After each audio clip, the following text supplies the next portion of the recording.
I swear to God, I'm getting later every day. I'm not even doing it on purpose, it's just like, ooh, that's neat, I kind of want to still watch that. And then I do. And then it's even later. Oops.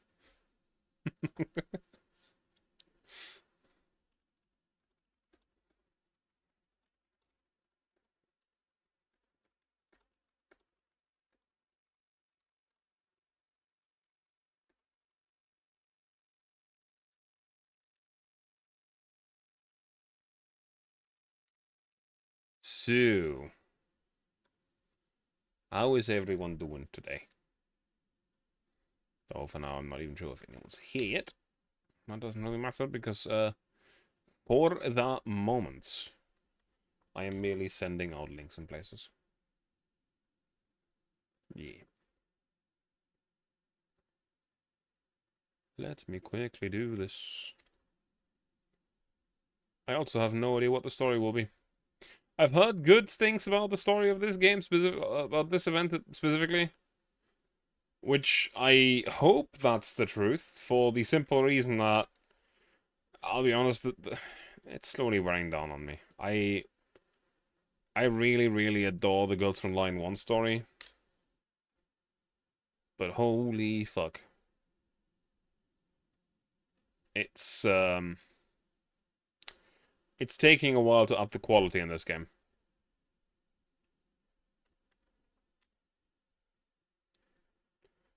So I really do hope that we're gonna get to a point where shit gets better.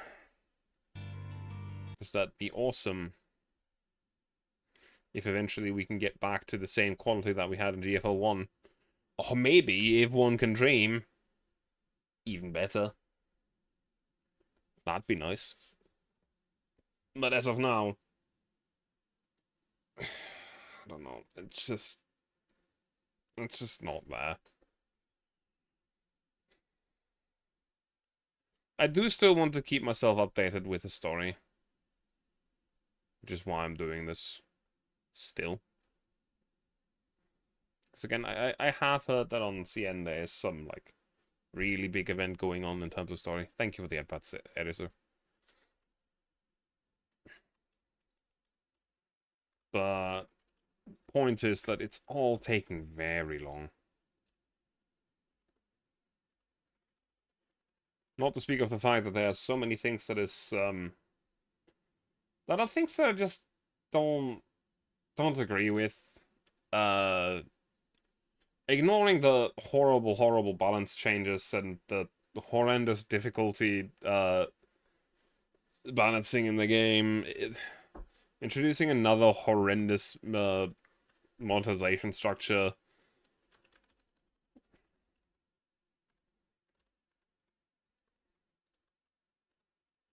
And not to speak of the fact that I am one of the people that does believe that AK-15 in its current form is an absolute atrocious mess that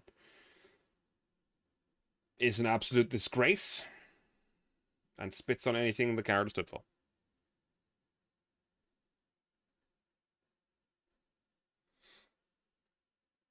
But hey, I know that there's a very split opinion about that one specifically. So, I'm gonna quickly do the supply before I forget it.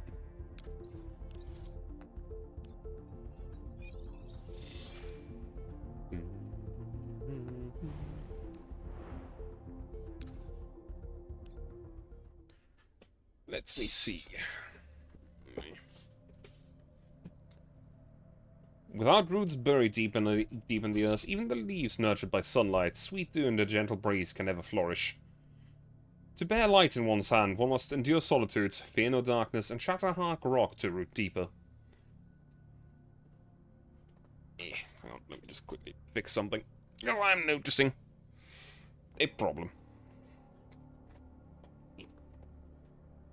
And that is mainly the fact that if I look back down at the text, my model has its eyes closed. half of the time. Which isn't great. Which isn't great.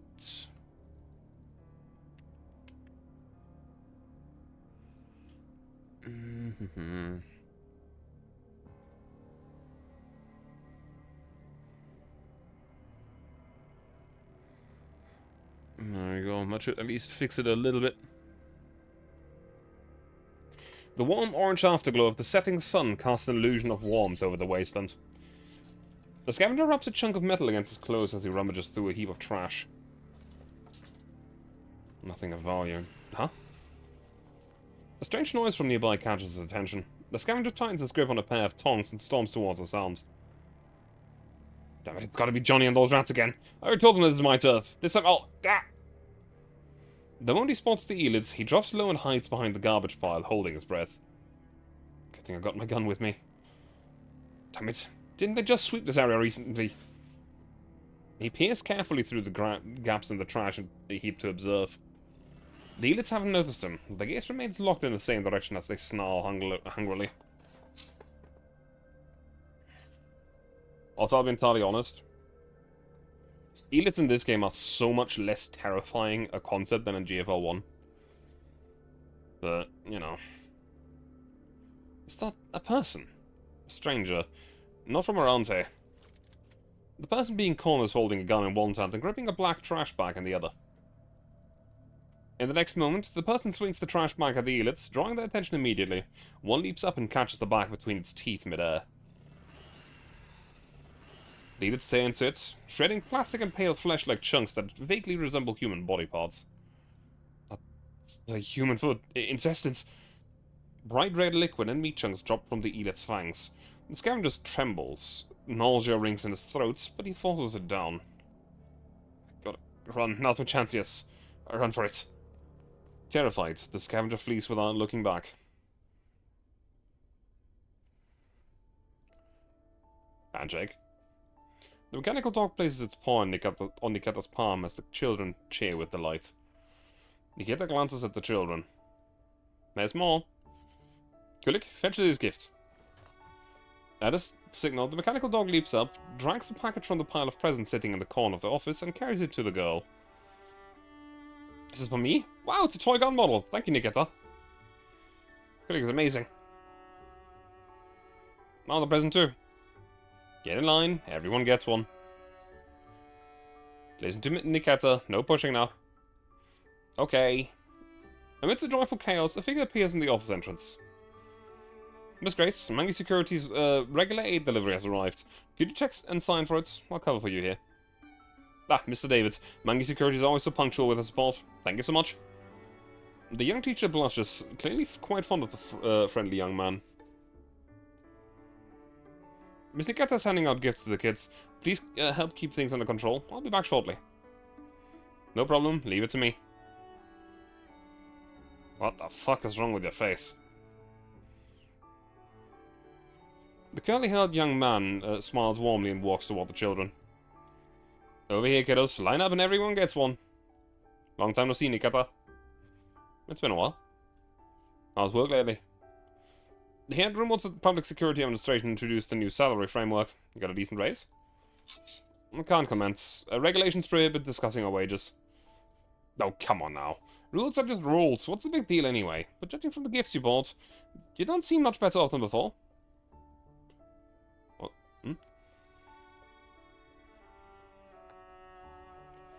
Sorry. There I go, poking my nose into other people's business again. I'll stop.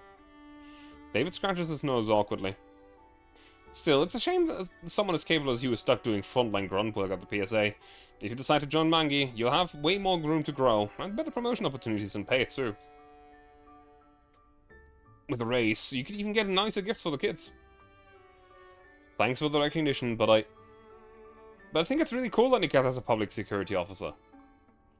Last time I saw her rescue hostages on TV, it was awesome. Me too. I saw her on the street once during a field trip. I felt super safe. If she quits being a security officer, we might not see her anymore. How could that be? She'll visit when she can. Nikita pats the kids on the head. I'll still visit often, with Kulik. Alright everyone, go play now. In response to the command, Kulik bounces off it and leads the children away. Mr. David, I don't believe doing frontline work is a waste of my ability. You've invited me to switch jobs repeatedly. I assume you've looked into my background. Yes, that's why we want you. Griffin was one of the rare companies in the field that were both competent and ethical. We were all sorry to see it dismantled. I take great pride in my time at Griffin, but it was nevertheless a confounding experience. Sometimes I wasn't sure who the real enemy was.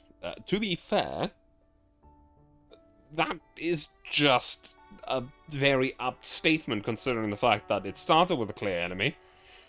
Then the military betrayed us. Then there was Paradeus. Then the government betrayed us. Sorts of, kind of. Then there was some shenanigans going in the German government. And then there was shenanigans with a certain Earl. And the enemy picture and everything is a little bit convoluted, is what I would say. But here at the PSA, things are much clearer. I protect civilians. My enemies are those who threaten them. Everything I do aligns with that goal unequivocally. Well, univocally. And I really like this feeling of unambiguity. Unambiguity. I see. You're certainly more principled than most humans, Ekata. Thanks. As for the money, I just do my best to provide what I can for the kids. So for now, I have no plans to change jobs. She wants just the happy children with a quiet smile. Fair enough. As long as you're happy. Mr. David, I'm back. Sorry, Mr. Chinova also delivered a bunch of supplies, so I checked them together. I hope the kids weren't too rowdy. Not at all. Everything's fine. Mr. Chinova came by. Could I get the birthday gift for you? Oh, there's no need, Nikita. Miss Chinova didn't bring her daughter today, saying she's off on vacation in another satellite city. Hey, don't you both work at PSA? Can't you give it to her at work? We're in different jurisdictions and different roles. Our paths don't cross at work. I see. Then we'll just have to wait till she comes back. On vacation. How nice. Maybe you should take our kids on a trip too. Got any recommendations, Mr. David? That's a tough one. I'm not good at picking holiday destinations. Kulik circles Nikita, gift in mouth, uncertain what to do. It's okay, we'll give it to her later. Kulik, put that back for now. Nikita's communicator rings with the PSA's emergency alert tone, a sharp sound that cuts through the joyful air like a blade. Illegal drug smuggling. What's wrong, an emergency? Yes, I have to head back now. Grace, I'll leave the rest here and pick them up later. Kulik, let's go.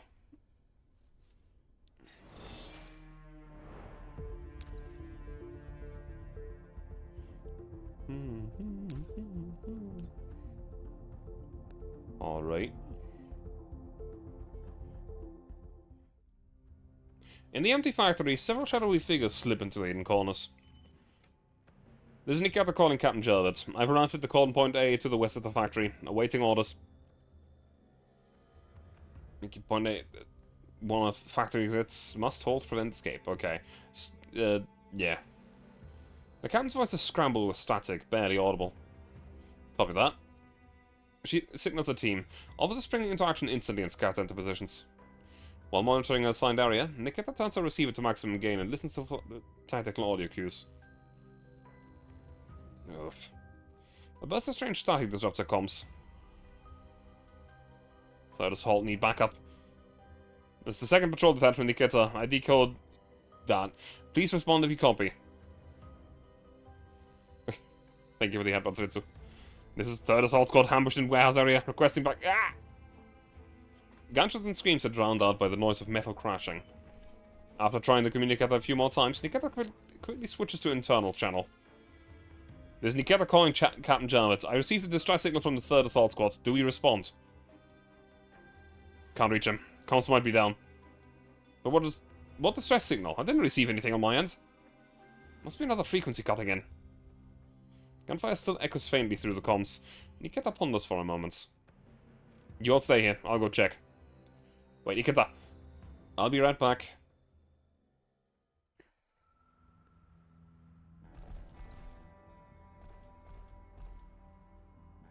And now I'm about to show off why the current difficulty is a problem. I'm not even going to use one of the completely overpowered units. Just going to send Vector to the front and kill everything.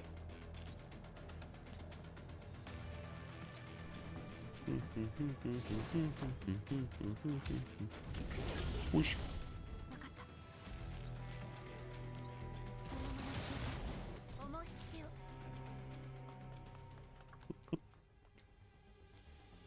Yeah. Yeah. Nikita clears the hostiles along the way as she heads into the factory warehouse. Thick white smoke fills the room, obscuring her vision. The gas isn't poisonous. It's potassium nitrate. Maybe gunfire triggered the fire suppression system. She activates a microthermal imaging module in optics. There. Someone is lying on the floor just ahead. She rushes forward with her weapon raised. It's a PCA uniform. Still alive. Hang on, eye. Don't move. Drop your weapon. Step away from the victim. Heavy boots close in, surrounding her from all sides. She sees PSA insignias through this thick smoke. I indicate a second patrol detachment. ID that. I repeat, drop the weapon and step back. Nikita sets a gun down on the floor, takes a step back and raises her hands. What? Due to breach of protocol, your operations are suspended. You are to be returned for investigation. Wait. That's an order, not a negotiation. Comply. The handcuffs she's heard countless times now close around her own wrists.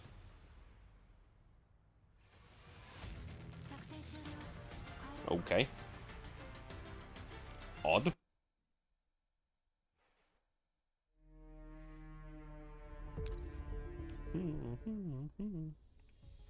Hello, I'm looking for Captain Jarvid Roberts of the 2nd Patrol Squad Detachment. Is he in the office right now? Nikita, it's you again. I've already told you many times, according to the directive, you're not even supposed to be inside the Public Security Administration building, let alone be requesting to see a former superior. I just want to offer a detailed explanation regarding the accusations stated in the dismissal notice and clarify what actually happened during the incident. Don't waste your breath on me, I'm just a receptionist. I don't understand any of that. But what I do know is this, the dismissal order must be followed without exception. Please leave immediately or I will call security. I don't know where these rumors are about risk of going haywire for my model came from, but I'd appreciate a chance to explain myself regarding the accusation of violating protocol. Let me give you a piece of friendly advice, for old time's sake. Any doll dismissed by the original department in the satellite city has a 2-week grace period to find a new job and affiliation. If you still haven't found one after that, you better pray you don't get scanned by any ID scanners. Now please leave. Don't make this any harder than it has to be. Realizing that any appeal would be futile, Nikita no longer bothers to argue. Before leaving, she takes a long, hard look at the emblem of the Public Security Administration on the wall. The emblem that once gave her strength and conviction now looks especially cold and ruthless. Right. If I were to file cross-jurisdiction appeal... Vehicles come and go at the entrance to the orphanage. Nikita stands quietly by the gates. One of the security guards sees her and leans out of the window. Nikita, you've been standing outside for the entrance for days now, but you never come in. Did something happen? I'm waiting for someone. Who? I can help keep a lookout and let you know when they arrive. Thanks, but that won't be necessary. Suddenly, the person Nikita's been waiting for appears within her field of vision. Wait, Miss Inesa Chenova. Hearing her name, the woman stops and turns around and is rather surprised to see Nikita. Nikita? Sorry to trouble you, but could I have a moment of your time? I need to ask a favor. The woman looks puzzled, but stops to listen. Nikita decides to speak as concisely as possible. Thank you for your time, ma'am. I used to work for the Public Security Administration in your jurisdiction E5. During a recent mission, I was wrongfully accused of violating protocols and dismissed from the force. I've tried to appeal, but all channels have been closed to me. What do you want from me? Judging by your uniform and insignia, your rank is higher than mine. I'm hoping you could assist me with filing a cross-jurisdiction appeal. Cross-jurisdiction appeals are highly unlikely. We never work together officially. Even if I outrank you, I can't vouch for you. However, I can at least help you contact your superior and pass along a message. If you could help me get in touch with my captain, I would be very grateful. His name is Jarvid Roberts. ODE-13, captain of the 2nd Patrol Detachment in Jurisdiction E5, correct? You looked into me. You've had a frequent contact with Yuna. For her safety, it's only natural that I check your background. It's a reasonable explanation. Nikita, imprint model VSK-94, suspected of violating protocol and operation codename 342, causing injuries to a fellow officer. Further mechanical inspection revealed irreparable performance defects. Result, dismissal. That's what you're trying to appeal, right? How do you know all of that? Because I was the one who orchestrated everything. Just coming out is like, yeah, no, it's... I did this to you. Fuck you.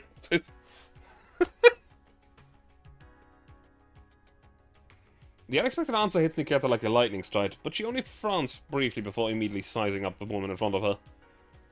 Even through her sunglasses, Nikita can sense that the woman's previously warm, smiling eyes have turned unreadable, as if there's some creature lurking beneath the surface. Let me properly investigate myself, reintroduce myself. My name is Isena Grigorievna Chernova, head of the Counterintelligence and Investigative Intelligence Division of the Public Security Administration. Apologies for not disclosing this earlier. It just didn't seem relevant since our work didn't overlap. And now it is. No need to be so guarded. I'll explain everything. But this isn't the right place for a conversation. Let's get in the car. I know a better location. Wait, but hold on. Can you show me some valid identification? Even if you're carrying a PSA badge, I can't just take your word for it. Not bad. Even after the dismissal, you still take your basic precautions. Hey, take a look. Inessa presents her electronic ID for Nikita to verify. Well, satisfied I'm not lying. Your credentials check out. Thank you for your cooperation. Then, shall we go? Sit wherever you like. I'll make us some coffee. After taking in the surroundings, Nikita sits down on the sofa in the cabin. The cabin is well hidden and soundproof. Not a sound can be heard from the outside. The distress call you heard during that mission was actually a pre-recorded audio clip prepared by my tech team. We disguised it as coming from the squad's primary frequency and inserted it into your comms receiver through interference. So, the entire rescue was just a staged performance that you orchestrated to get me dismissed?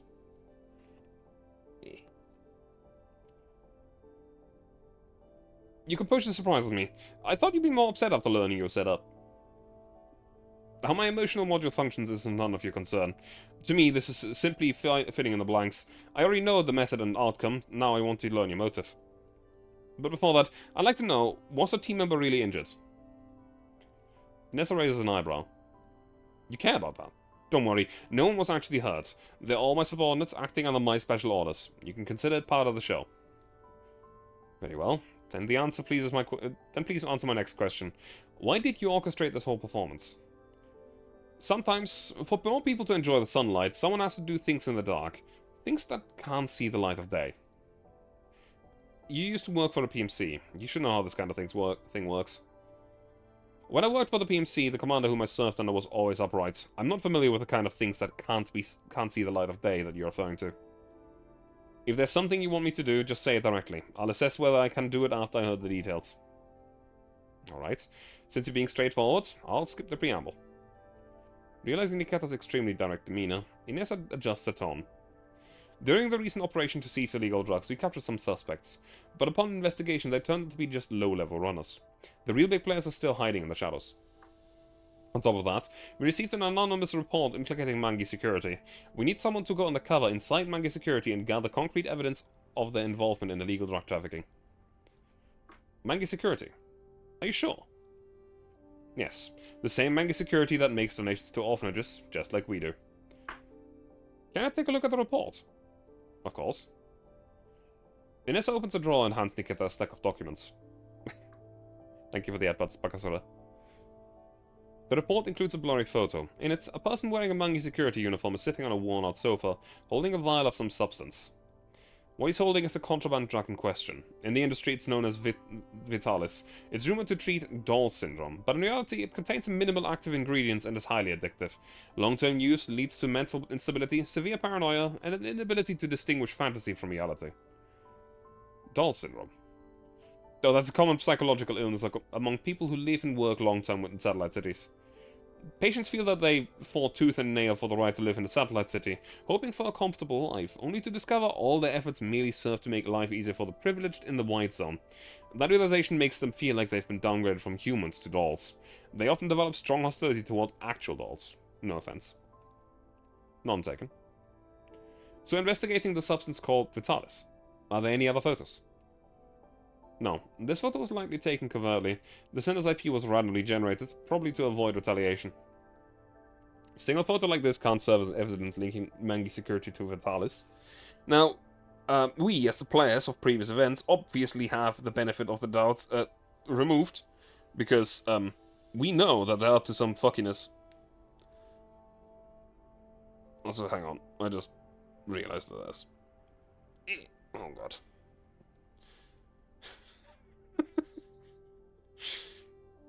For the people that don't know, I am currently sporting some fairly long hair.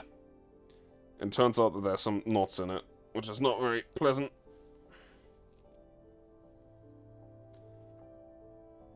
And some of them have gotten quite big. Despite the fact that I brush my hair very often, it's awful. We do have a few fragmented clues, but it's not sufficient for making formal accusations. And that's exactly why I need you. You get to cast an Inessa searching look. Inessa meets her gaze calmly. One last question. Why me? You've had close contact with people from Mangi Security, haven't you? Inessa places another photo on the table and pushes it toward Nikita. The man in the photo is David. The angle clearly indicates that it was taken without his knowledge. Not exactly close, but he has been actively trying to recruit me. He's been encouraging me to jump ship and join Mangi. And then joining them would be a natural step for you. Would it really be that easy? I was dismissed for protocol violations and performance defects. Would Mangi Security really take in someone like that? In reality, your performance defects don't exist. That would become apparent in any baseline diagnostics. As for the protocol violations, well, you know how rigid government organizations are. Private security firms have very different standards and protocols.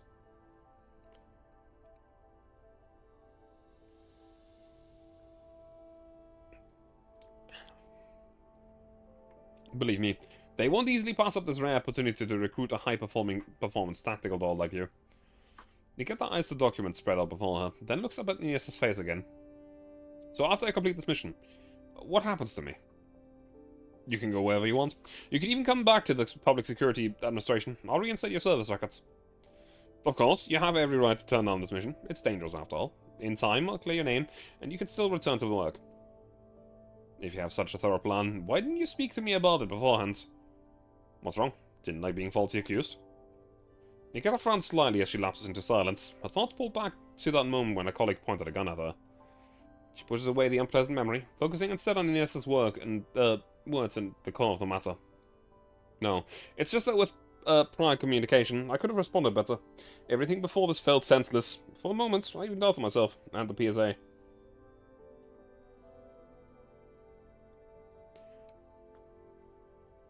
I don't like feeling that kind of doubt. I didn't know even dolls have existential crises. That's not funny. In the mood, which had lightened a little, now grows heavy again. Sorry, I didn't mean to upset you. I really should have explained the situation to you. This is the general consensus around undercover work, but clearly you've never done this sort of thing before. And this sits up straight. Let me put it this way. The reason I didn't talk to you beforehand is because I wanted the whole thing to feel natural. As if you really were dismissed for violating protocol. The less staged it looked, the better. Most undercover agents are trained early on, so they can perform convincingly. But someone like you, who's been chosen on short notice, might act unnaturally due to hesitation if warned in advance. You could have made mistakes that would be used against you somewhere down the line.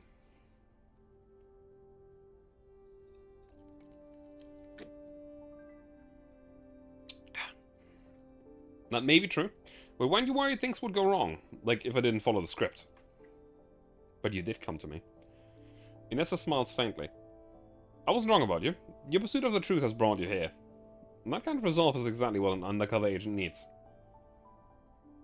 And what else does undercover work require? Let's see.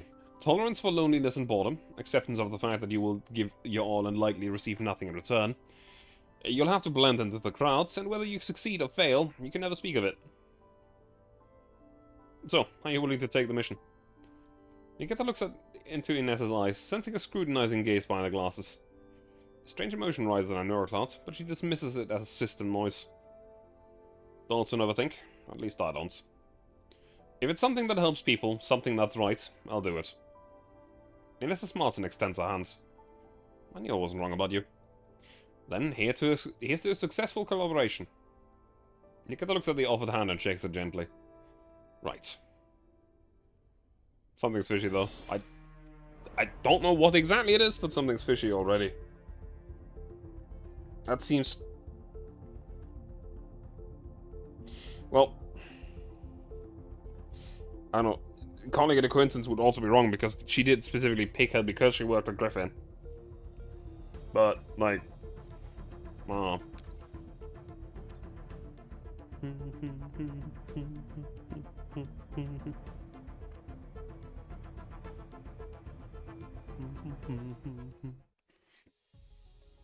2 months after joining Monkey Security. I've just wrapped up the task. Nikita runs into David in the hallway. Hey Nikita, I haven't seen you since your onboarding. How's it going? Setting it alright? More or less. Well, Euro, but I actually passed approval. My chum must really like you. So how's the pay? Must be enough to get the kids at the orphanage something better, eh? Isn't it explicitly stated in our contract that we're not to discuss salary with co-workers? Ah, don't be so rigid, but fine. It's cool if you don't want to keep it to yourself. The salaries of dolls and humans aren't exactly comparable to begin with. Alright, Nikita, come to Hangar 3 after lunch. I'll introduce you to the team you'll be doing the next week's long-haul transport mission with. Long-haul transport? What, no one told you yet? Hang on, let me check. Nikita pulls out her terminal, which shows an unread task on the checklist. You've got to check your task list on time. That's something dolls should be even better at than humans, right? Man, I'm telling you, this is one of the company's key transport routes. Usually only alerts get... David Francis here notices that Nikita's still focused on her terminal. Nikita, you listening? I heard everything, but I've got something to do right now. See you this afternoon, Captain David. Let's go, Kulik. Wait, I'm not finished! Before David can react, Nikita's already rushed off with a mechanical dog. He looked very mad. To conclude, nothing suspicious has been found for now. You've just joined Monkey Security, and you're carrying out the most basic frontline tasks. It's normal they won't expose you to core operations yet, especially since you used to work in the PSA. The key is to blend in and become part of their background. Speaking of core operations, I just received a task today, one that's usually assigned only for more senior members. You get the handsome work terminal to Nissa. A long-haul transport from ODE-13 to LVE-14. Cargo category food. Nissa taps the armrest of a seat with a finger. That's very suspicious. The route passes through loosely regulated, or rather, completely unregulated contamination zones, and there's plenty of opportunity for foul play. You mean there's a chance the cargo could be swapped in the contamination zone? Exactly. But if Monkey Security really does run illegal ops like that, they normally assign someone experienced and familiar with the internal workings. It's not they'd entrust this to someone like you after just 2 months. Understand? I'll stay alert and treat it as a regular transport unless something seems off. I'm counting on you. Oh, and take this. Nessa hands Nikita a USB drive. A little gadget developed by a tech team. It can automatically generate neural locks. All my doll agents have one, to pass routine neural cloud inspections. From what I remember, Monkey Security takes neural lock submissions every 2 months. The next one is coming up soon, right? Tomorrow, actually. Perfect timing. This will get you through the inspection just fine. I also have something for you, or rather, for your daughter. Nikita hands her a neatly wrapped box. This is for Yuna. A toy walkie-talkie and a recon manual. It's a public security officer toy I said I promised Yuna. She's already received the toy badge. This is the rest of it.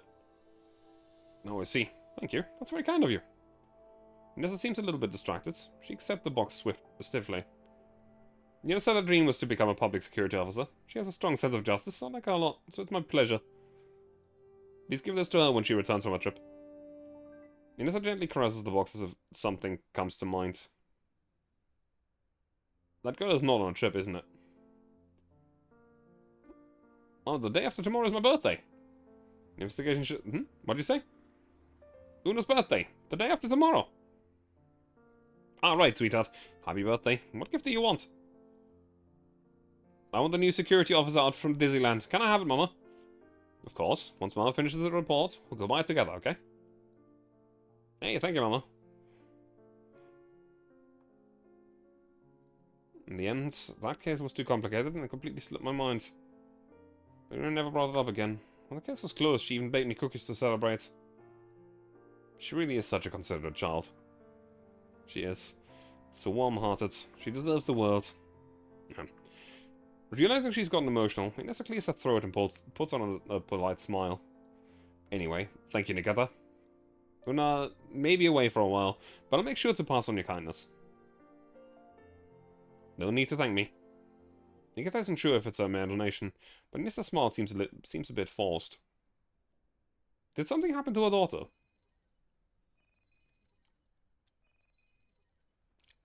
After Nikita leaves, Inessa sits alone on the sofa and dials a number on the terminal. The ringtone lasts a long time before the other end finally picks up. It's me.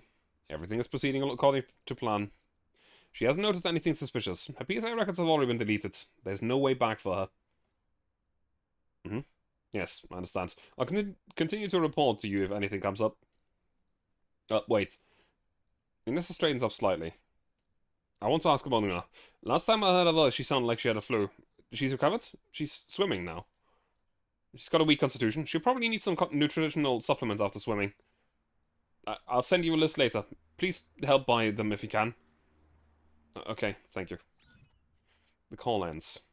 Inessa massages the bridge of her nose, then looks down at the beautifully wrapped box on the table. Apart from the officer-themed toys, it also contains a cute plush mascot wearing a mini PSA uniform. She picks up the plush and buries her face in its soft and fluffy fabric, just as she used to bury her face in Una's thick hair when hugging her countless times. Was she abducted? A week later, the night before the transport mission. Even though the cargo swap was more likely to happen in the contamination zone. Avoiding the surveillance she had previously scoped out, Nikita sneaks into the cargo hold. Just in case, I should inspect the cargo beforehand. Suddenly, a sound comes from the small door at the back of the hold. Nikita ducks behind a shelf. Damn that Anthony kid is getting greedier by the day. His asking price keeps going up. How much did you give him? 200 credit tokens for 1 hour. 1 hour, and he's even limiting our access time to the cargo hold. Apparently someone might notice if we take too long. We're just gonna know if once we wipe the visitor logs and surveillance footage. Plus, the guy always wanders off around this time. As long as his missing cargo goes unnoticed, no one's gonna bother checking the footage. Honestly, it feels like we're overpaying. Better safe than sorry. Damn it, these people are ruthless. Let's raise the price of the shipment too. We'll earn it back all with interest. Raise it again. You're not afraid no one will buy? Oh, they'll buy it. Those poor bastards in the contamination zones rely on the stuff to survive. Nikita identifies the two intruders through voice analysis. One is David's, the other is the transport team member whom he previously introduced. It's them. David, how many crates are we taking this time? Same as usual, 3. Only 3, come on, this shipment is huge! We can sneak out more and no one will notice. Ow, why'd you hit me? If we get caught, we're screwed. Ever heard of caution? I teamed up with you because I thought you had some brains. Now I'm starting to think I should have gone with a doll. At least she'd be obedient like a dog. Hey, that's going too far. The transport team member tries to argue, but shuts up when he sees David's dark expression. He gulps. Fine, 3 crates it is. Screw it, that's why I'm stuck with a lunatic like you. Anyway, speaking of dolls, what's the deal with the Nikata you introduced us to? Only 2 months and she's already doing covert transports. Who knows what HQ is thinking? They had me cozy up to her ages ago and poached her from PSA. Every time I talk to her, I feel sick. With how much they value how she's learning all her business, you don't think she's being groomed to replace your squad leader, do you? I told you, I have no idea who's pampered fatzos upstairs, what those pampered fatzos upstairs are planning. Even if she replaces me, what can I do? These days, actual people have it worse than dolls. Calm down, man. But here's another possibility. What if we've been found out for smuggling and Nikita was sent to spy on us? Highly unlikely. Aside from Anthony, we haven't left any traces, and Anthony's in with us. If we go down, so does he. Still, keeping an eye on her wouldn't hurt, if she ever does find out. David's eyes flash dangerously on his grim face. She's just a doll. Let's scrap her and be done with it. Exactly, just a damn doll. Come on, let's load the stuff into your vehicle. The 2 men bustle about in the cargo hold for a while, then disappear behind the door with the cargo. Nikita steps out from behind the shadows of the shelves. Smuggling cargo, deliberate collusion. She shifts her gaze to the goods on the shelves. She opens one of the crates. Inside are neatly stacked canned fruits. The packaging suggests blackcurrants. These absolutely can't be regular fruit preserves, otherwise they wouldn't be taking such huge risk. Nikita reaches towards the crates, but quickly withdraws her hands. It's not the time yet, so I need to find a chance to investigate David. He just said load the stuff into your vehicle. Monkey Security's transport convoy enters a bleak town in the contamination zone and stops at the supply station. David, the transport squad leader, gets out of the vehicle followed closely by Nikita. Watching the station staff bustle around refilling water and recharging the truck, David makes a remark. Even in a hazmat suit, I can feel how foul the air is. It's suffocating. How do these people get used to surviving in this kind of environment? Alright, I almost forgot. You're a doll. Guess robots don't need to breathe, huh? Though you do mimic the action. That's just to simulate human breathing, to avoid triggering the uncanny valley effect. Dolls don't actually need to breathe. How thoughtful. Anyway, Nikita, I'm stepping away for a bit to buy some stuff. Keep an eye on things here. An explosion cuts them off. Several ramshackle armored cars and motorbikes draw past, kicking up thick clouds of dust. It's Villegas. Why are they suddenly... David visibly panics in the face of the Villegas assault. Captain David, order everyone to combat readiness and evacuate the civilians. I'll hold the front line. I'm the captain. I don't need orders from a doll. Just go. Boys, look what we've got here. Fresh meat. Slaughter them all. Sure.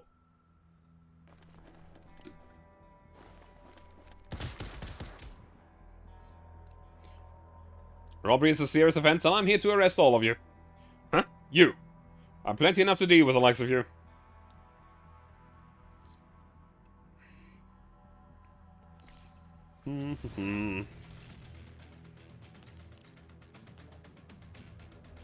Push.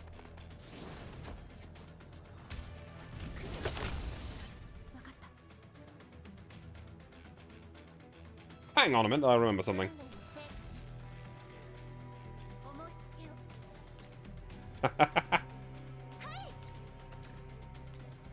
Someone mentioned that there was a pull here. A free pull.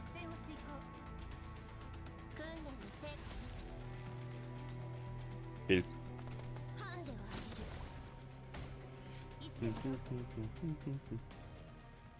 Nikita moves through the battlefield like a panther, her actions efficient and lethal without any flashy moves.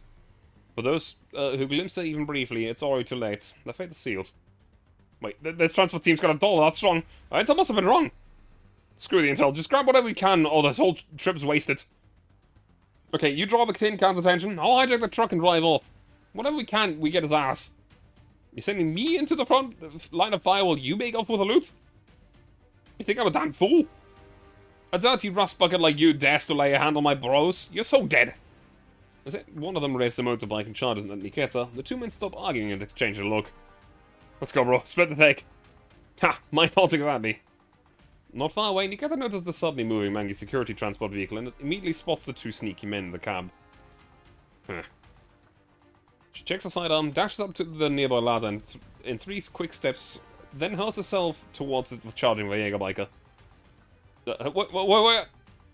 She kicks him off the motorbike mid-charge, grabs the handlebars mid-air, and swings herself into the bike using its momentum.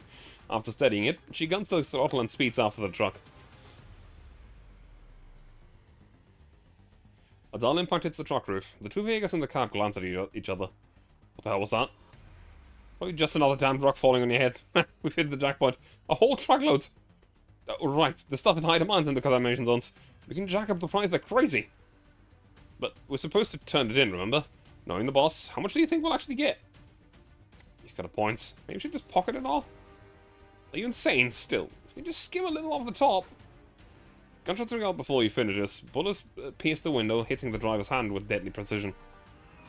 React! The truck veers wildly across the terrain. The two inside are tossed around like rag dolls. Nikita seizes the moment and leaps through the shattered window. Grabbing the steering wheel with one hand, she aims her gun with the other and fires 2 precise shots into the legs. Ah, you... Nikita slams on the brakes, fighting the wheel and barely stops the truck from crashing into a massive roadside boulder. She ties up the two Villegas and sets them aside before inspecting the cargo. Many of the cans were damaged during the commotion. Blackcurrant syrup and fruit are spilled everywhere. Thank you very much for the follow, Stalker Metro 98. Those are definitely black currants. Huh? In one of the cracked cans, Nikita spots a corner of a small plastic bag. She picks it up. Inside the sealed sachet of brownish-yellow powder. Could this be used to make retarders? Oh, hey, doll ladies, please pass. I'm gonna bleed out at this rate. You didn't get hit in any major arteries. You'll live. Now, I need more intel on Vitalis. These. Where do you usually sell them? She shakes the bag in front of them. You guys don't even know what they're transporting? Ow. We sell them to the underground brokers, the small towns in the contamination zones. Ugh. They brew it into drinks and sell it to poor bastards suffering from radiation sickness. Radiation sickness? You mean Elite? What now? I don't know, lady. Please, lady. No, Madame Doll. I can't remember stuff like that. You mean that disease where your body grows rocks and stuff? I think taking too much of this makes people dumb or something. It's not for Doll syndrome, then? So this isn't the raw material for Vitalis? What now? Never heard of that. Biggest, it's a psychological condition unique to Satellite City residents. Then what is this stuff called? You must know it at least. Look, lady, Madame Doll, you let us go, us go, and I'll tell you all about it. Before he can finish, a cold black muzzle pressed to his forehead. He looks up at Nikita, who's staring down at him with an expression as cold as steel. You know very well, there's no room for negotiation between us. That is true.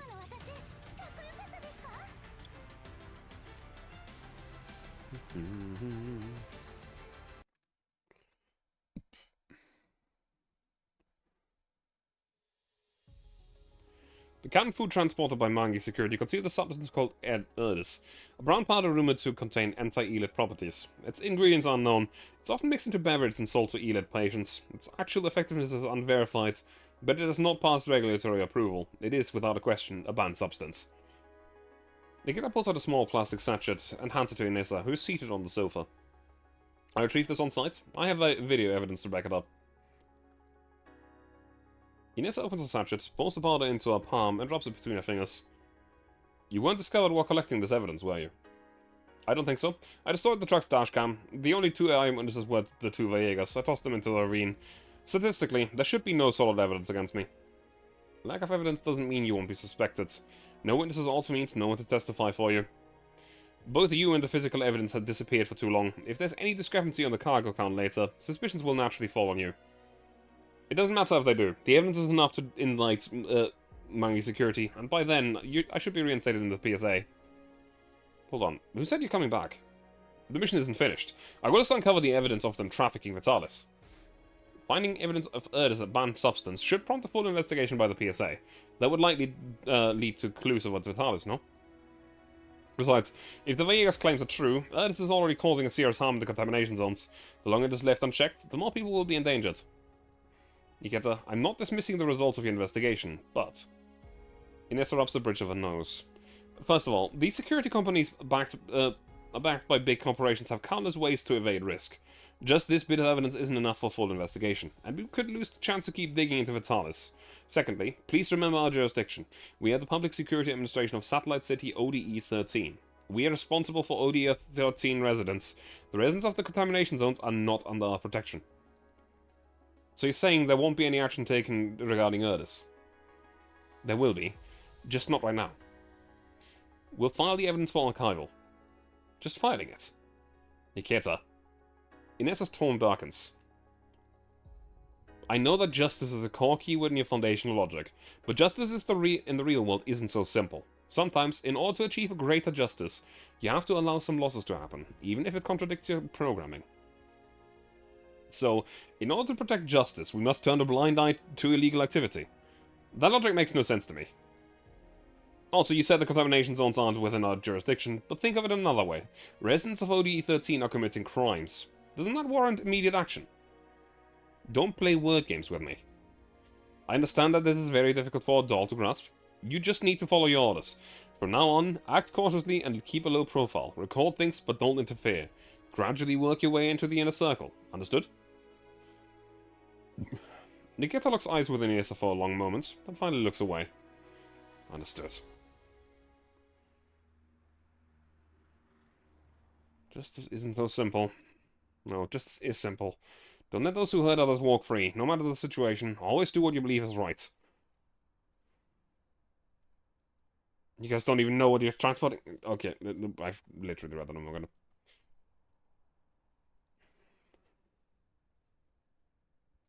People are committing crimes. People are dying because of it. As someone who knows the truth and has the ability to do something, I can't just sit by and do nothing.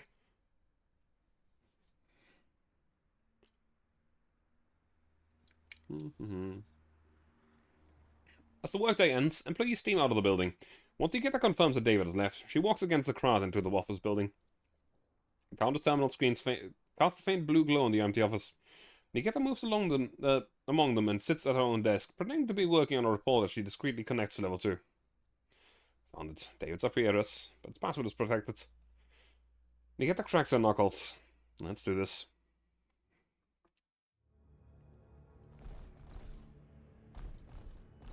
Doop-dee-doo. Can I get them all? No. Oh, come on. I'll focus on the guys back there. And leave that guy for someone else. Push.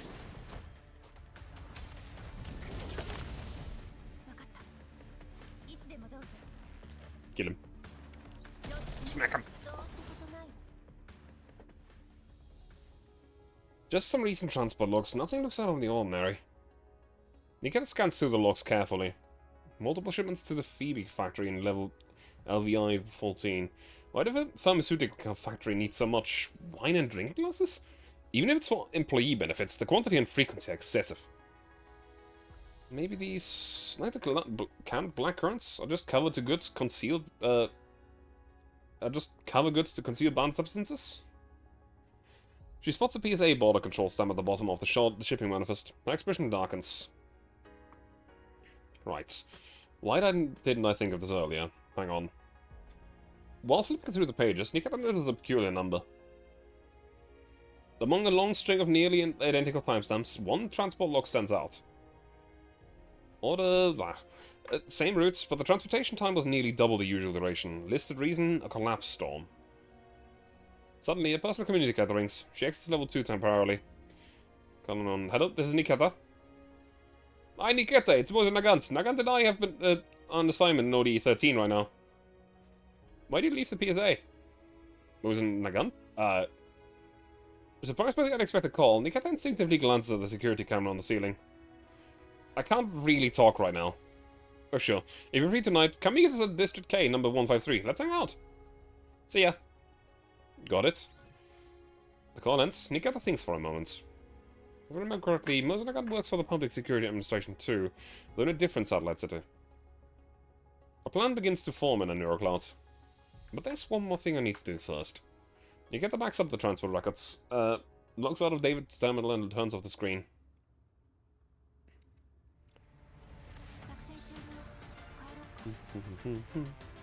Continue.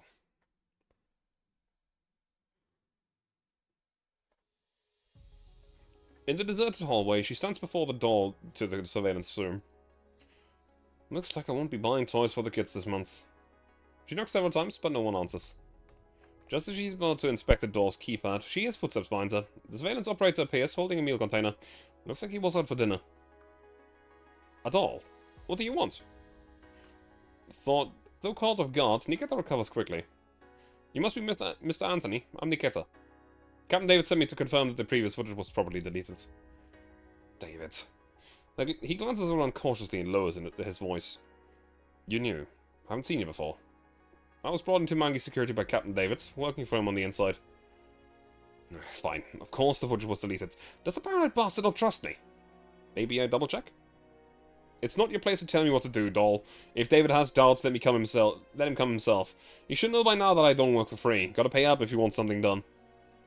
Could I please double check? I said no.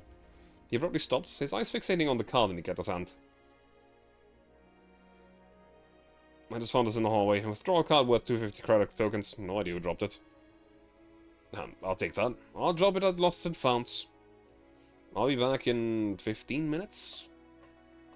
After he leaves, Nikita slips into the surveillance room and closes the door. Countless screens emit a faint white glow in the room, like eyes, all watching the intruder in the domain. Nikita steps up to the control panel and begins searching.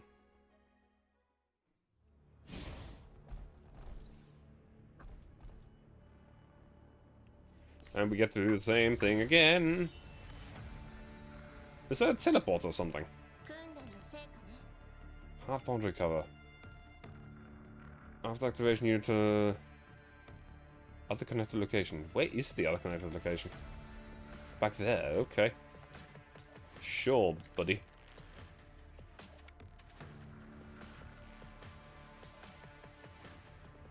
Hmm.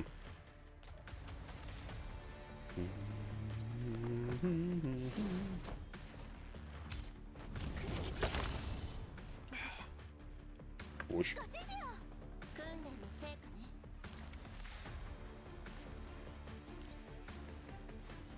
Yeah, that's not quite long enough. Well, that is. Die.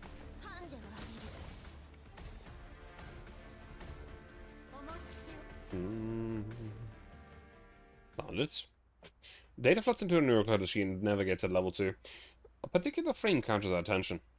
In it, David is seen getting out of a vehicle. You get a note on the license plate number. If the employee garage weren't only accessible to staff with registered vehicles, I wouldn't need to check the surveillance. Anyway, I've got the plates now. Wait a minute. The footage continues. A familiar figure appears, getting into David's private car. Isn't that Una? Inesa's daughter. What's she got to do with Maggie's security?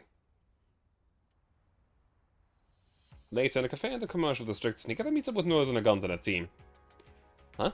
Protocol violation? Seriously, what happened exactly? It's complicated. Oh, sounds like hiding something. It's been a while since Griffin, but I remember back then Nikita was the most by-the-book out of us all. But wow, your workplace is such a bad vibe. Front desk totally flipped out and threw us out when they heard we were looking for you. What do you do to your poor co-workers? Ksenia. Sorry, Nikita. If you don't want to talk, just ignore her. She just likes stirring the pot. Stirring the pot? I'm just curious. And hey, you yourself were wondering why she left the PSA before she got her, remember? I was not. You totally were. You practically had "ooh, gossip, gimme, gimme" written all over your face. Be honest with yourself, Senior Nagant, who drinks milk. I did not. Cut it out already. And what's wrong with milk anyway? It's not that I don't want to talk. Nikita speaks calmly, expression composed but earnest. It's just that a lot of strange things have happened to me recently, things that are hard to explain. Right now, all the evidence I have is fragmented. It doesn't form a complete picture. Rushing to tell you everything right now might not be a good idea. You can tell us what you do know. Maybe we can help you piece things together. Nikita falls silent. Of course. If you'd rather not, that's fine too. Just a suggestion. Thank you, Muzzler Guns, but even if I can't tell you everything, I may still need your help. Help? Is it about that matter, related to your protocol violation? It is, somewhat. You want our help with out telling us the full story? Can't have it all, you know. I'll pay you. Alright, boss. What kind of service do you require? Senya, your attitude changed real quick. You'd say no to money. You've known me long enough. I'll make sure you're compensated for your time, since this would eat into your 3 hours. A reasonable client. What a breath of fresh air. So, Nikita, tell us what you need to help with. I'll need to assess the risk. I have a license plate number. I'd like you to trace the vehicle's travel history. See if it's been to any suspicious locations. The group exchanges glances. Nikita, you're not involved with anything too dangerous, are you? Asking us to track a law-abiding citizen? This isn't just time or money anymore. Can you at least tell us why? Why isn't it just about money? Xenia. Fine, fine, got it, senior. Xenia shuts her mouth. Nikita speaks again, somewhat guiltily. Sorry, I can't really tell you that either. A heavy silence hangs in the air.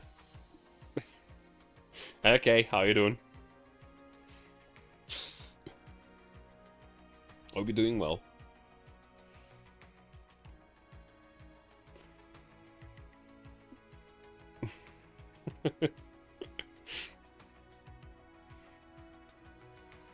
I know, it doesn't feel good to be forced into a situation without knowing anything. Honestly, I don't fully understand it all either, so I can't jump to any conclusions, but when I piece together the truth, I will tell you everything. And if this caused you any harm, I'll take full responsibility. Responsibility? What if helping you gets us fired from the PSA? I'll doubt it'll come to that, as long as we're careful. You shut up. Nikita pauses, then seems to make up her mind. If you do get fired, then I'll support you. Huh? I can't take mercenary jobs in the contamination zones outside my main duties. They pay well and I've already passed the qualifications. Whoa, wait a minute. What are you even talking about? Muzanakan rubs her forehead. Nikita, this is serious. Nikita stops talking and lowers her gaze. Sorry, that was thoughtless of me. I do need your help. Out of the trust we built for working at Griffin, I chose to ask you. But you're absolutely right. It's not fair if I don't tell you anything. No? So you're going to tell us the inside story? I'll tell you parts of it, selectively. Yes, I'll do a posture check. Which is honestly fair. I'm sitting in a very weird way.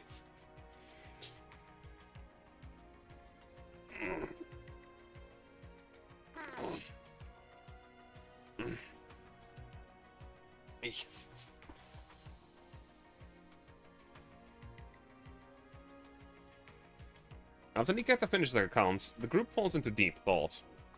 I have no idea what she even told them. How much did you tell them? How much did you not tell them? I don't know. That's a lot to take in. So you're saying the person tied to this license plate is definitely a criminal and you suspect someone else is collaborating with them? Yes, the crime itself is already confirmed, but I haven't reported it yet to avoid tipping them off. I need more evidence to uncover whoever's behind him. So what we'd be doing is essentially assisting an investigation. That's one way to put it. Mozanagan takes in Nikita's calm but resolute face and finally exhales. Alright, give me the license plate number. We'll head to the Ministry of Transport and dig around. And if you got no other plans, and if you've got other plans, please be careful. I do. Seriously. I also want to ask you to help me tail someone. Nikita pulls out a photo and slides it across the table. The image is shadowy and a bit blurry. Everyone leans in. This person, I think I've seen her before. You have? Where? I haven't been idle these past few days and after work in OD13. I've been picking up side gigs. A few days ago I was working at a psych clinic and I saw this person. The uniform stood out, so it stuck in my mind. Really? Can you take me to that clinic?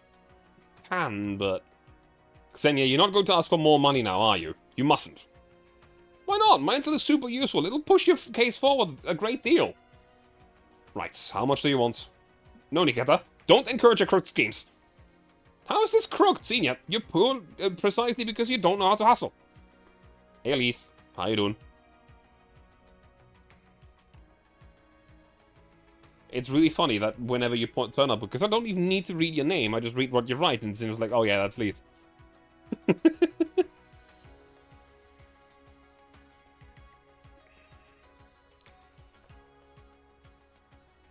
Why, you little?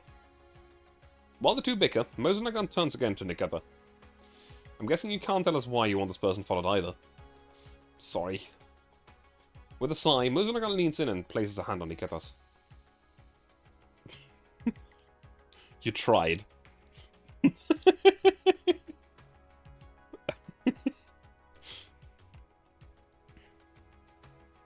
Was that the wolf not very much? I do not wolf. That is accurate.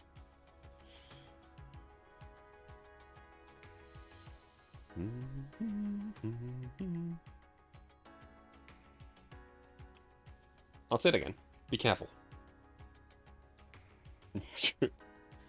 But I don't want to.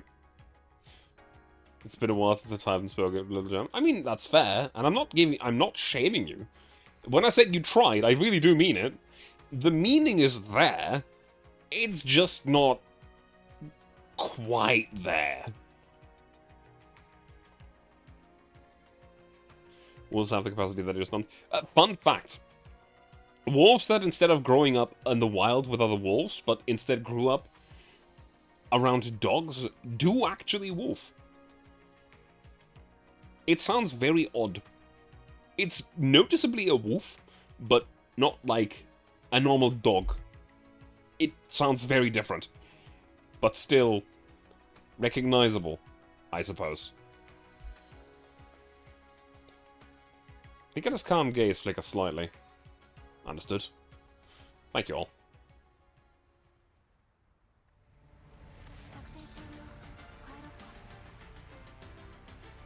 Like, what I'm guessing you try to say is, I'm good, how about you?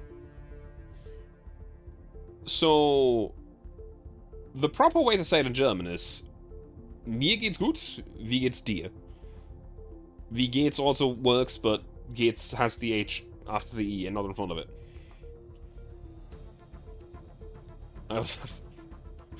That video is so funny. Don't move. Don't move.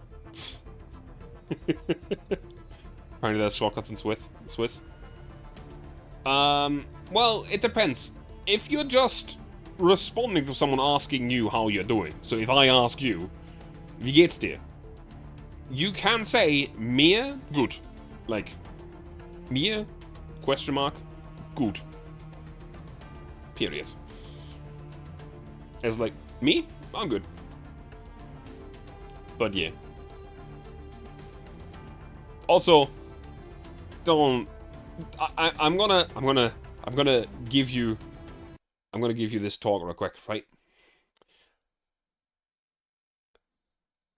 In German, you also kind of don't tell how you are without being prompted. Yeah. It just doesn't happen that I'm saying, I'm good. How about you? To be fair, that doesn't really happen in English either, does it?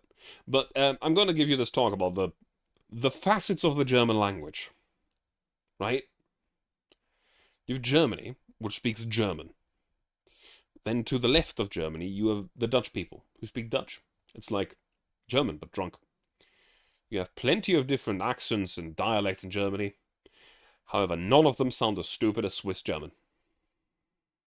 Swiss German is like the absolute pinnacle of comedy.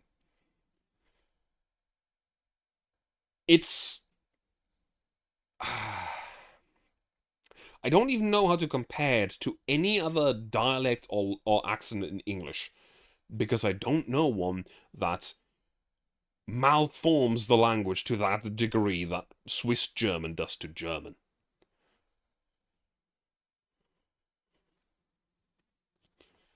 It is hilarious. Probably broomy in England. I don't think you quite understand. There are like 3 to 4 dialects inside German that are not mutually intelligible with German. Yeah, which is Birmingham. The difference between Swiss German and any other dialect in German is so immense that anyone who speaks German that isn't from Switzerland will laugh the moment they hear someone speaking Swiss German. It is that different. It is sheer comedy. And there's some really funny dialects in German. Like, a Saxon accent is fucking comedy as well. But you get used to it and you can actually listen to it without making fun of it. Swiss German, never. You will just never. It's always comedic. There's just no end to it. I can make fun of Austrian German as well, but that's just because they use wrong words. They sound normal, they just use weird words for things that shouldn't be called what they call them. But that's about it. Also, Bavarian is wrong. That's not even funny, it's just wrong. Anyway, moving on. Let's pick up someone from Austrian friend. Yeah. Night in Odessa is far from quiet. Soft light shines from the full height windows of high-rise buildings, calm and restraints. Because Meeble is... I'm gonna say this one. No, I do think that Swiss German is way more memeable. For Germans, this is the prerequisite. You have to understand the base language in order to meme about Swiss German. The thing that made we have an serious problem so funny is the fact that any English speaker knows exactly what they're saying. But the way they're saying it is really funny.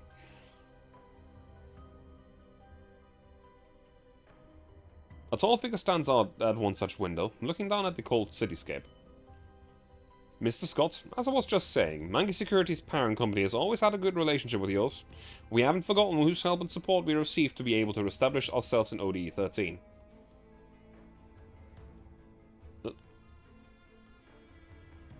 Please do pass that along to Mr. Rurik. Of course, everything we discussed in this call will be relayed to him verbatim, so please choose your words carefully, Miss Carmen. Naturally, I'll speak openly, so as long as it's within my knowledge and within my bounds. What Mr. Rurik seems most concerned about is the other technical team that it assembled. Until recently, Gerard's R&D team has been the unquestioned pioneer and leader in the third-generation doll research. We will not tolerate any theft of Gerard's technological achievements at this critical juncture. Please don't let that trouble you. The tall woman glances at the subordinate who just entered the room and signals for silence. VSK-94's data has not been shared with the new technical team. Gerard remains the lead when it comes to third-gen doll manufacturing. Lock down that tightly. So this doll codenamed VSK-94, how exactly does she differ from the others we've acquired from IOP? I don't know. Mangy Security was simply instructed to contain and hold onto the doll. We were not given any access to the related data. There's been no further directive from the Council. Never mind, no point asking further. I'll go ahead and relay Mr. Rurik's orders then. Carmen raises her eyebrow at the word orders, but her tone remains respectful. Please do. There's no doubt that VSK-94 is special. However, discovering the nature of uniqueness will require a company's cooperation.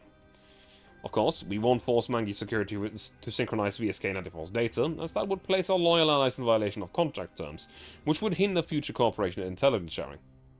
Instead, we hope Mangy Security will assign VSK-94 to a mission within Gerard's jurisdiction. After that, we will detain her under the pretense of trespassing on private property and perform a study on a frame. The findings from his research will be partially shared with our loyal allies. This method also offers a degree of deniability against accountability from it. What a meticulous and well-planned operation. I'll report the full plan to the General Manager. Expect the good news soon. The call ends. Carmen loosens her collar and sits down on the sofa. The subordinate, who has been waiting nearby, hands her a glass of red wine just at the right time. Pioneer leader, technological achievements. Such bold words. Whatever, let's hear the report. Carmen takes a sip of wine and listens to the report. Halfway through, she frowns. Why was VSK-94 sent on a covert mission? It was probably due to a dispatching error. Probably. Originally, VSK-94 was assigned to a regular transport mission, but its task number, content, and destination overlapped with those of the covert mission, which resulted in a management error. Has frontline management become this sloppy? I should discuss a personal reshuffle with Christopher. The woman lips curled into a chilling smirk. Was there any unusual behavior from VSK-94 afterwards? According to the neurolog inspection, it appears not. Neurologs from dolls aren't reliable. They can't even be used as formal evidence. That gives me reason to suspect that VSK-94 has already discovered our covert operations. So, what's next? Next? Since Gerard plans to use the trespassing excuse, why shouldn't I do the same? But before I do that, I want to make sure my piece is still where it should be. Understood. One more thing, what do we do about David? If it were just embezzlement, we could have just fired him. But he's come into contact with our covert business. This goes far beyond simple dismissal. His recklessness may cause us immeasurable losses. We can't keep him around anymore. So, unofficial disposal. No need to rush. I'll make sure his death is worthwhile. So, this is the place. Yeah, the vehicle owner whom you asked us to investigate, the one called David, shows up here the most frequently aside from Mangy Security's office and his home. Look, the street sign matches the one in the surveillance footage. The two dolls circle around the warehouse. Doors and windows are locked. What's going through the exhaust vent? The exhaust vent? My clothes just got laundered. Fine. But you better reimburse me for cleaning. They crawl through the vent and they enter the warehouse warehouse interior. So much dust. What a dump. And dark, too. Nikita and Ksenia each pull out a flashlight and start searching. The flashlights gradually reveal the warehouse structure. On the left side, many crates are stacked high on metal shelves. Nikita climbs up and inspects them one by one. Yes, all of them contain cans of Huh? Something on the right of the rack catches Nikita's attention. She jumps down and approaches a worn-out sofa placed in the corner. Wait, this one? She pulls out of the terminal and retrieves the photo that Inessa has previously shown her, the one with the person holding a vial of Vitalis. The photo is low resolution, but based on the test on the fabric, she can tell it's the same sofa. This photo was taken here. She closely examines the silhouette of the person in the image and compares it to David's profile from a neurocloud. Profile silhouette similarity, 70% match. So David isn't just slinging Erdis, but also Vitalis. A terrible hypothesis emerges in a neurocloud. Hey, Nikita, come look over here. I found something weird. Xenia beckons at her from a distance. Nikita turns and walks towards her. My flashlight rolled under a shelf just now, and when I reached under it, I found this. It looks like a toy, right? But it has comms and a camera. Kid-size these toys are sure fancy. Xenia hands over a toy badge. Simply a toy PSA badge with dried blood caked on it. Where exactly did you find this? Over here? You look kinda scary. Nikita walks to the indicated shelf and points a flashlight towards it. Nothing obvious stands out. She grips the rack and gives it a shake, then applies some force to push it aside. The old metal groans under the strain as it threatens to topple over, and Xenia hurries over to right it. Oh, slow down, those crates on top are gonna fall! As the light hits the floor behind the shelf, bloodstains come into view. They're sloppily wiped, but still clearly visible.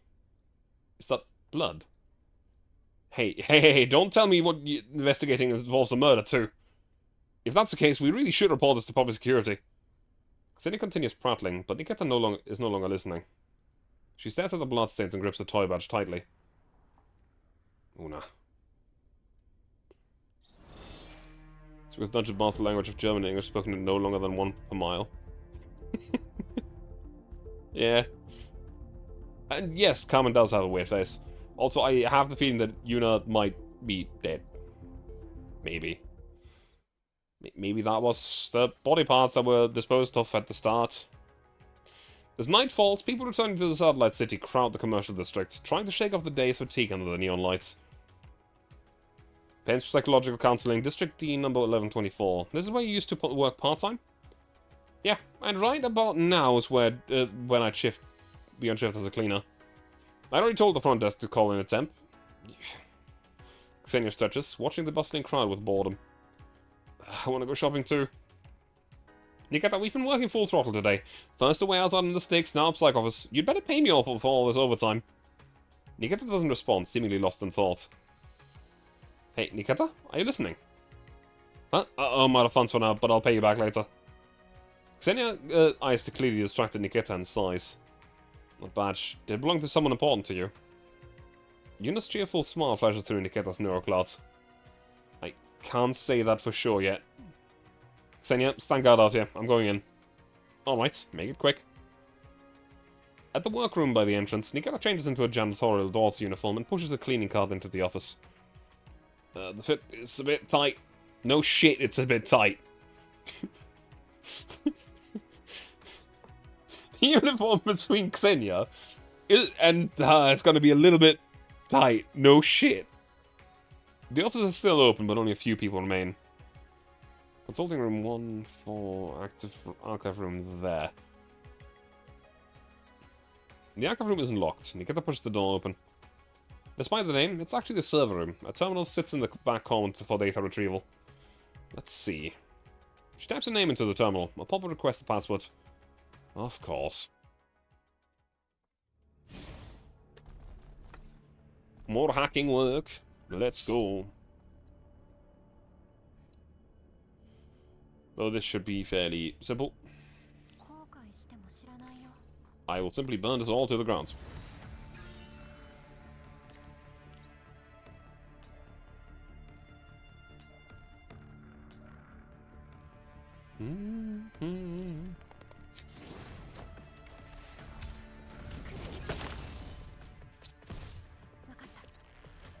I shoot that one.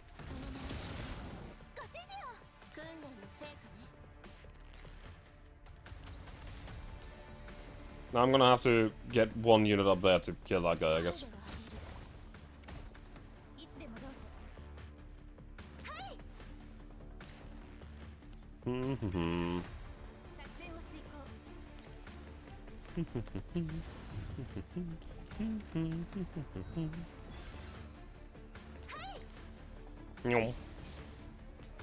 Kill him.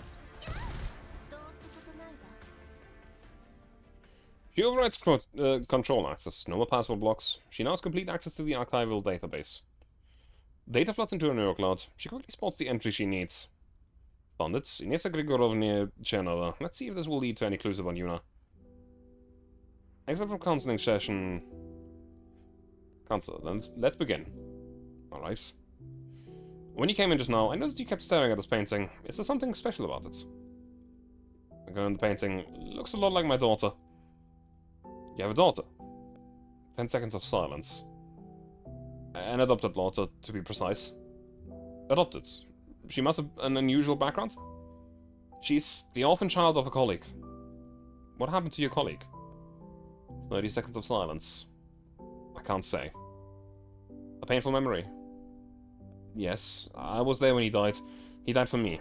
So I must raise his daughter well and provide her with the best life I can. This gift of life is incredibly heavy. Sounds like she means a great deal to you. She's my everything. At first I truly did see her as just my colleague's orphan, but over the years we've spent together, she's become my daughter in every sense. Even if we're not biologically related, she's still my daughter. Aside from her, is there anyone or anything else that's important to you? For a person, having multiple emotional anchors is essential. 1 minute of silence. Sorry. It's okay. There's no need to apologize. Let's talk about something else. Do you still engage in charity work? Yes, I occasionally donate to orphanages to take Yuna along to do volunteer work. Is Yuna your daughter? Did she like going to the orphanages? I really enjoy doing that. She's such a kind child, always eager to help others. She does sound like a well-behaved child. More than just well-behaved. She's a strong sense of justice, like a little son. She loves watching the news and get upset about anything unjust. Even when I tell her there's no such thing as a perfect fairness in the world, she insists that even so, she wants to do her part to make things a little more fair. What sense of justice? Did she pick it up from being around you? No, she's not like me. When it comes to things like fairness and justice, I've long since... Sounds of a vibrating communicator, rustling close, a button being pressed. Sorry, urgent work call. No worries, let's end the session here for the day then. End of recording. Yuna is her adopted daughter. I should listen to another one. It's quite lively here today. Yes, there's a sharing event going on. The company even ordered some decent catering. How about a glass of Oldenlandia water? What's that? A beverage from my hometown. Apparently, it was all the rage ages ago because of its unique taste, and now it's back in production. Want to try it? No, I don't drink anything from outside. Professional habit? 5 seconds of silence. You could say that. That's fine. Let's talk about your hometown. Are there any distinctive foods? Mudcakes. Dried grass. Sounds unappetizing. In the contamination zones, having anything to eat at all is considered lucky. You were born in a contamination zone? Yes. It must have been hard to climb all the way from there to your current position. It was easy, and also very hard. I sold my soul to get where I am now. From this position, I have to do some very dangerous things. Whether I move forward or back, it's an abyss either way. Then your soul must be of great value. A value that can be discarded at any time. Let me ask you something. As an individual, would you rather be abandoned or choose to give up something yourself? 1 minute of silence. Fabric rustling. Neither. I don't want to lose anything. You mean, if you give up your current position, you'll be left with nothing, right? Yes. You lose your daughter too? I don't know. My daughter loves police dramas. She's always looked up to me. I'm afraid that if she found out the truth about what I do, she'd be disappointed and leave me. I can't accept that. I wouldn't be able to bear it. One moment, before we go any further, I need to confirm something. Your work doesn't involve anything illegal or criminal activities, does it? 30 seconds of silence. Of course not. So it's not illegal or criminal, but it's something you cannot openly talk about. Is that right? Yes. That's fine. Electronic notification tone. Time's up. That's all for today's session. See you next week, Inessa. Goodbye. End of recording. Born in a contamination zone, sold her soul to gain a position. Was she talking about the current role at the Public Security Administration? Let's see if there's more recent recording. Got it. Except from counseling session audio log, Inessa Grigorovna Chernova. 5 minutes of silence. Inessa, we've been doing these sessions for a whole year now, but I still feel like you're not truly opening up to me. Have I done something wrong? 5 minutes of silence. I read your health report. Both your depression and anxiety have grown even more severe. Are you sure coming here every week is actually helping? It is. 8 minutes of silence. I won't pressure you to reveal more than you're comfortable with, but I do have to remind you, if our conversations continue to be so brief and unfocused, then the time and money you're spending here might not be giving you the value they should. 10 seconds of silence. You really do care about your work. It's just basic professional ethics. 1 minute of silence. Communica button being pressed. Miss helps. I want someone to talk to. Understood. Then let's keep having conversations like this. Exiting level 2, Nikita stands in front of the terminal and reflects on the recording she just heard. Suddenly she recalls the strange feeling she had when she first took on this mission. My entry into Maggie's security was far too smooth. And from these recordings, it's clear that Nisa is hiding something. Plus, there's the surveillance footage of Yuna getting into David's car. Inessa must have some kind of connection to Maggie's security. Nikita remembers the bloodstained badge. I need to record all this fragmented information and analyze it later. Right now, the top priority is finding Yuna.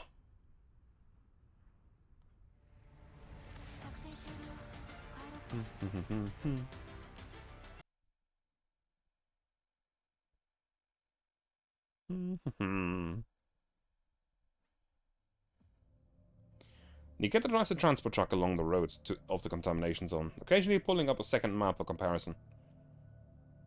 Order that.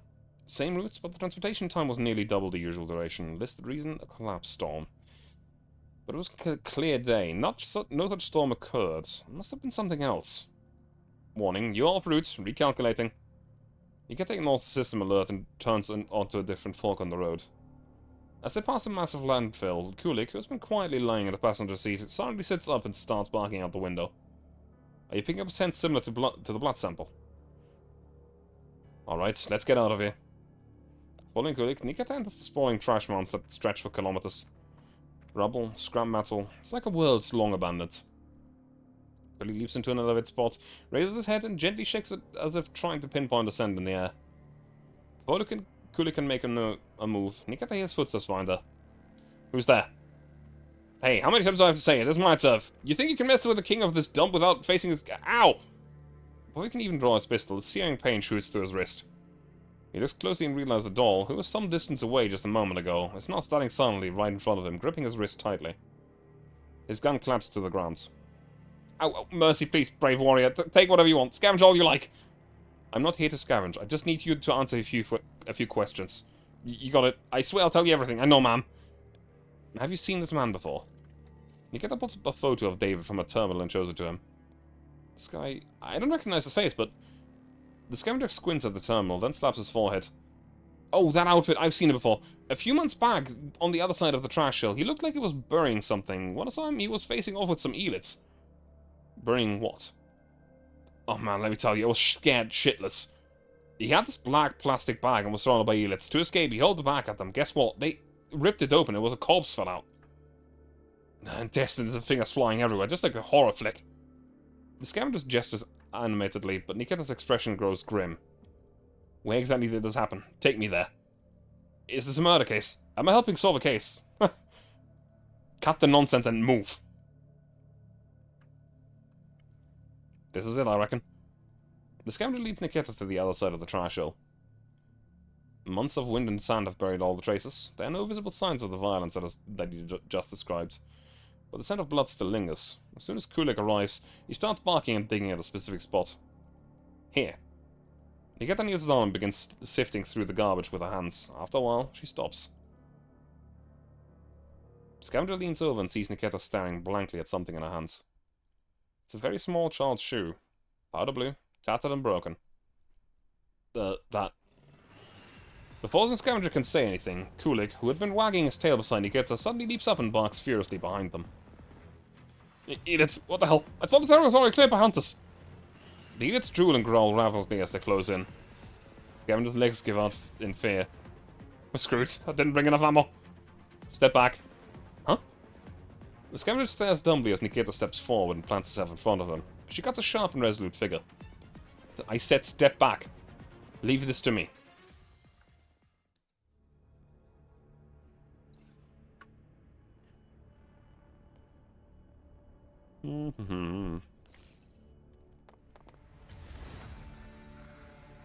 Why you turn to the left? That's weird. Probably best if I do that.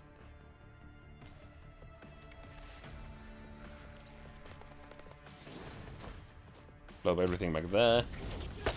Whoosh. Kill him.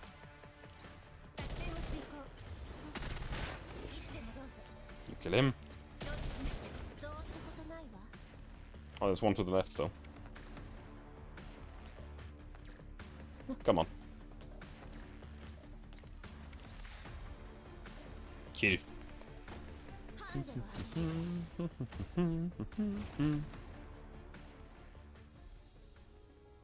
This isn't the meeting frequency we agreed on. Seeing each other too often increases the risk of exposure. I told you this before, didn't I? In a dimly lit room, Inessa and Nikita sit facing each other. Inessa seems irritated. Gone is the warmth and friendliness she showed at the initial meeting. So, what do you want this time? I'll be direct, Inessa. Are you in contact with Mangi Security? Inessa raises an eyebrow. Do you know what you're saying? Have a good night, Kay. And yes, I shall hydrate. That's a good idea. I'm sorry for not really having a game that people are interested in right now, but it is what it is.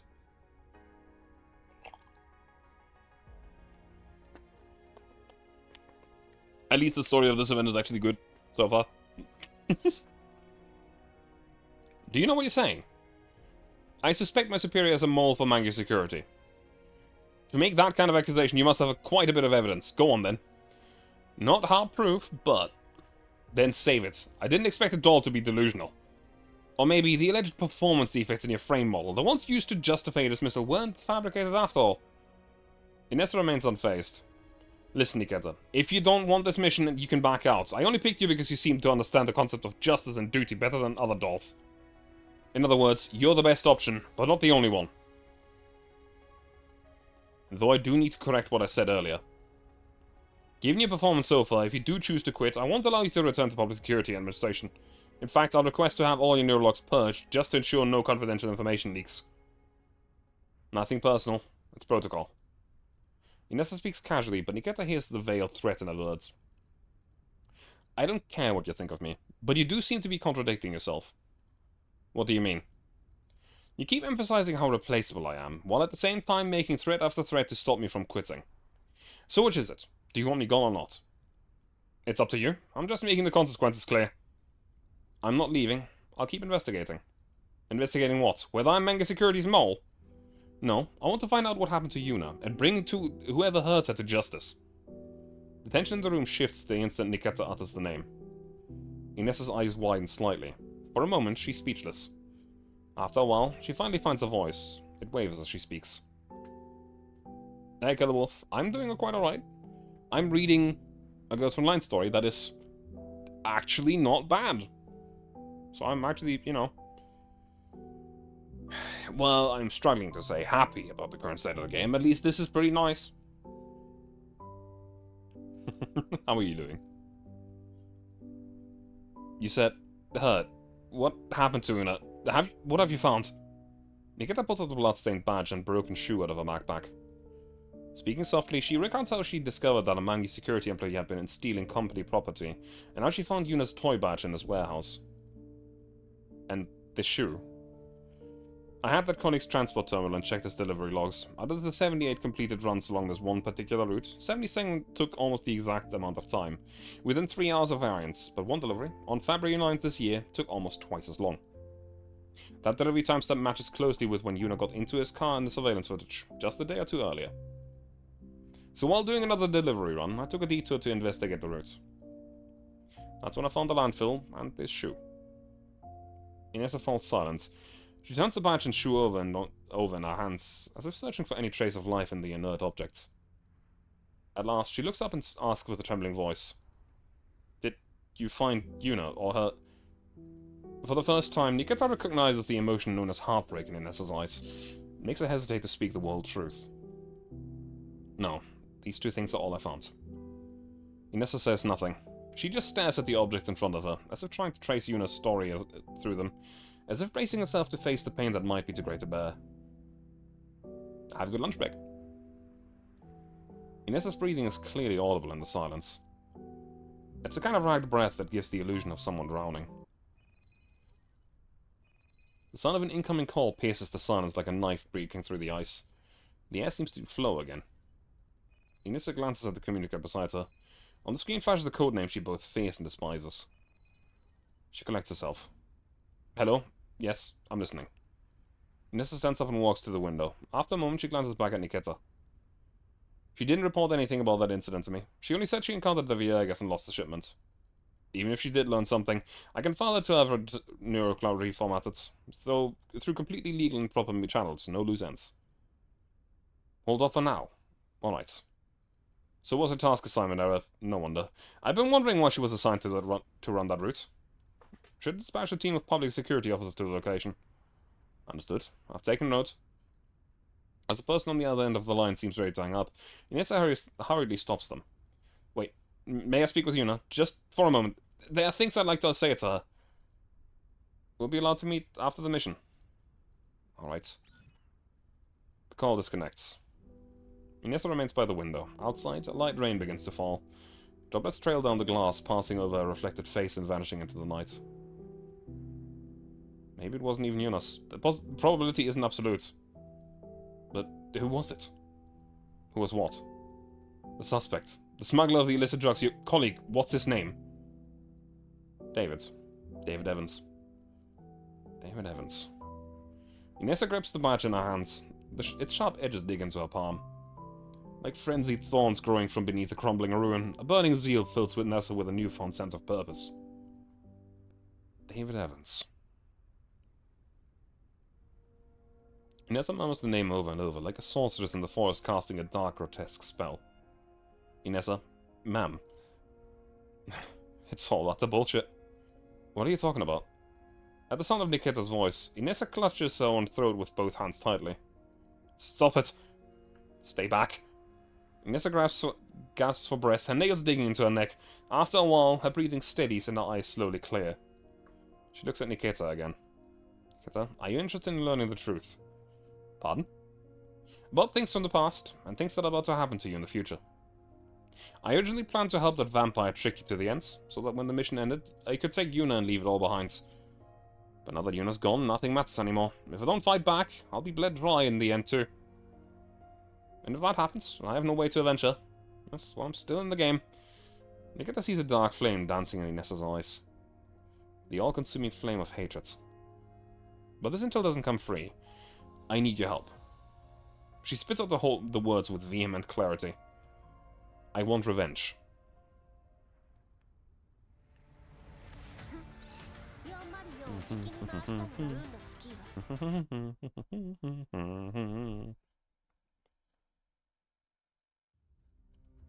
At dusk, several angry security transport trucks enter the docks at the port.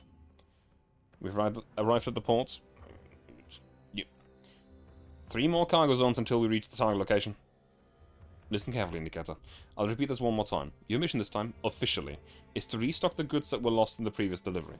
But due to the supply's last-minute schedule change, they can no longer make the delivery. You and your team are to collect the cargo yourself. However, this is in fact an abduction targeting you. An armed group will intercept you shortly. For some unknown reason, they intend to capture you first. Don't make it too easy. Put up a fight, or put up a bit of a fight just to keep up the act.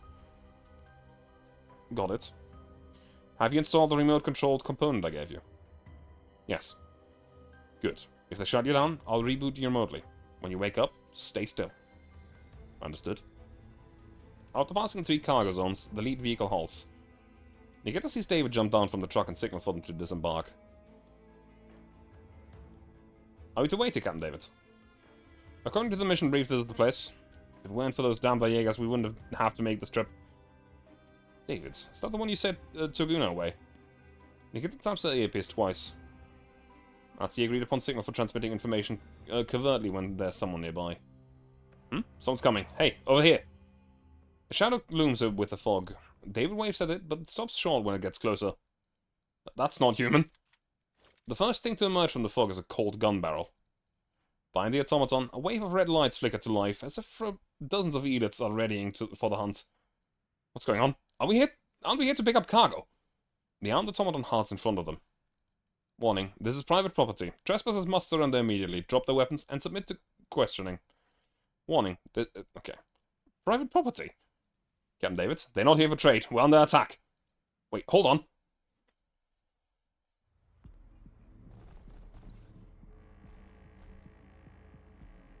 Cool. Time to set it all ablaze again. They really need to do something about the balancing of this. I do not want to restart my PC right now, Windows. No. Remind me again at some point. I don't care. It's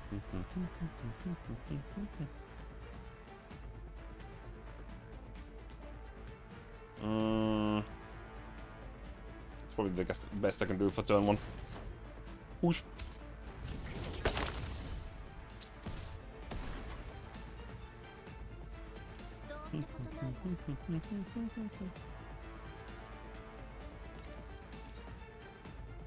Speed target should be good enough to get that second attack going as well.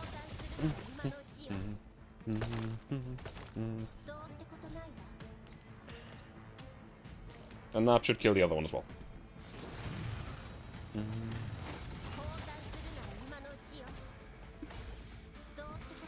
And they're all gone. Seeing that they are outnumbered, many members of the transport team drop their weapons to save their own necks. Seizing the moment, Nikita suddenly twists her ankle and collapses on the spot. The attacking automaton takes the bait and slams its arm into Nikita's side. Nikita feigns pain and flops to the ground. That was not very convincing. Oh, but they're low-grade droids, not dolls. They probably won't notice. Good thing they're just droids. Nikita lies motionless. She feels one of the automatons move to her side. Target secured, now executing false shutdown. In the next instant, Nikita loses all sensory and cognitive functions. Okay.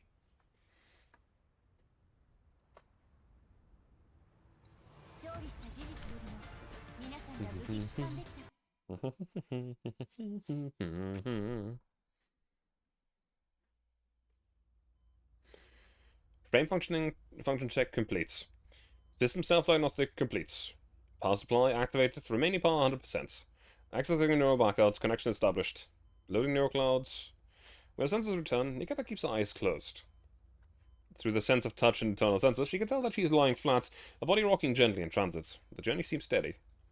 Nikita opens her eyes just a crack. Within her limited field of vision, she sees that she is inside of some sort of repair pod. Above her is a large piece of curved, transparent glass. Beyond the glass is a space that appears to be a laboratory. Nikita, are you awake? After a burst of static, Inessa's whisper comes through her earpiece. Yes, I'm in a lab. The identity of my kidnappers is unknown. The one who gave me the order and the ones who kidnapped you don't seem to be from the same faction. Otherwise, they wouldn't have asked me to send a public security team to extract you. They may be collaborating, but the alliance is most likely superficial. At this point, all I know is that the one issuing me the orders goes by the name of Sharktooth. Sounds like a codename, gender unknown, identity unknown. It is up to you to figure out what you can from the kidnappers. I'll do my best. Do you know where the other Mangi security members are being held? No. We stopped. Ending transmission for now. Nikita closes her eyes. She senses a faint vibration through her frame. A few seconds later, she hears the pod door open, then feels the cold, flowing air of the lab on her skin. Multiple sets of footsteps move past either side of her frame. She senses the data ports on her body being accessed. I left VSK's 94 sidearm here. Alright, by the way, can it run a performance test while in sleep mode? Yeah, with the latest upgrade, that function's included. It's too risky to boot up. The model has incredible combat performance. The defense droids in the lab might not stand a chance. Speaking of which, we've taken in many dolls produced by IOP, with more or less the same specs. Why is this VSK-94 flagged for special containment? Isn't that why we're doing unpaid overtime today? Stop speculating, just get to work. Nikita feels data cables being plugged into her ports. Some large machinery hums from a short distance. The footsteps gradually fade away. She opens her eyes slightly and sees a few researchers gathered around an electronic screen, engaged in discussion. Aside from the exceptionally high combat performance, I'm really not seeing anything special here. So, should we report the findings as is? What if the brass gets mad that we found nothing and after they caused such a stir? Maybe we should dismantle the frame and inspect it thoroughly. Could be some hidden firmware only triggered under special conditions. Routine tests wouldn't pick that up. It's possible, but we need to relocate. The equipment here isn't sufficient. Huh? Why does it say the target frame isn't Before the researcher can react, a swift strike from behind knocks him out cold. As another researcher tries to flee, Nikita whips a broken data cable around him and yanks him back, then drives a knee into his stomach. Stun gun. Good thing I've used one before. She grabs a weapon from the researcher and aims it at the one who's heading for the alarm, only for her arm to be pulled askew by the groggy researcher that she hasn't finished off. The electrified darts hit the floor. Nikita pivots and fires at the attacker who disrupted her.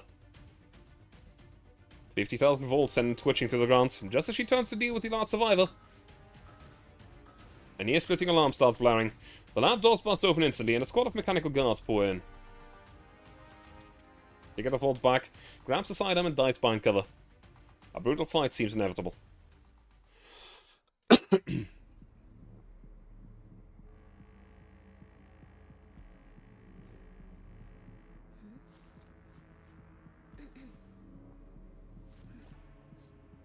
Enemy units are numerous, not to mention presence of heavy machines. Letting them keep pouring in like this is not the way to go. Eliminate one way first, and find a way to close the gate. Okay, let's go.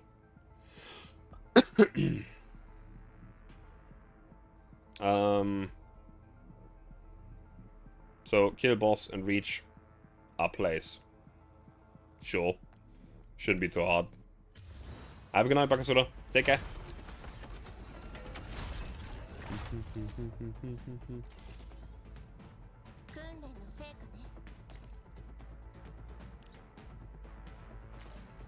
Yep, look, the boss is dead.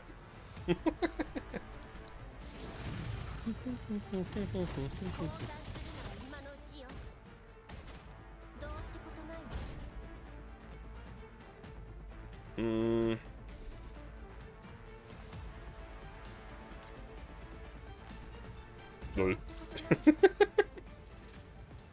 Nikita managed to get the lab's door to slam shut, locking on most of the reinforcements. Nikita quickly dispatches the remaining defense automatons inside. Then she catches sight of a sneaky figure trying to slink away. Hey, stop right there! It's a researcher who evaded a shot and hit the alarm. While she fumbles on the floor for a dropped weapon, Nikita steps over. Stay back. Save yourself the effort. You can't beat me in a fight. Now, get over here. She twists the woman's arm and shoves her over to the lab terminal. Unlock it. No. Nikita fires a shot near her feet. The blast makes the researcher flinch and cover. Don't shoot, I'll do it. The terminal is soon unlocked. Nikita delivers a swift chop to the back of the researcher's neck, then catches her as she slumps forward and places her aside. Even though the password's unlocked, I should switch to level 2. It'll boost the search and processing speed. She enters level 2 and starts scanning for the keywords in the torrent of data. Soon she notices that some of the data in the terminal have been corrupted. Did she sabotage the system before I knocked her out? Shouldn't have been so hasty. Wait, what's this? She opens an attachment in the email and finds a list.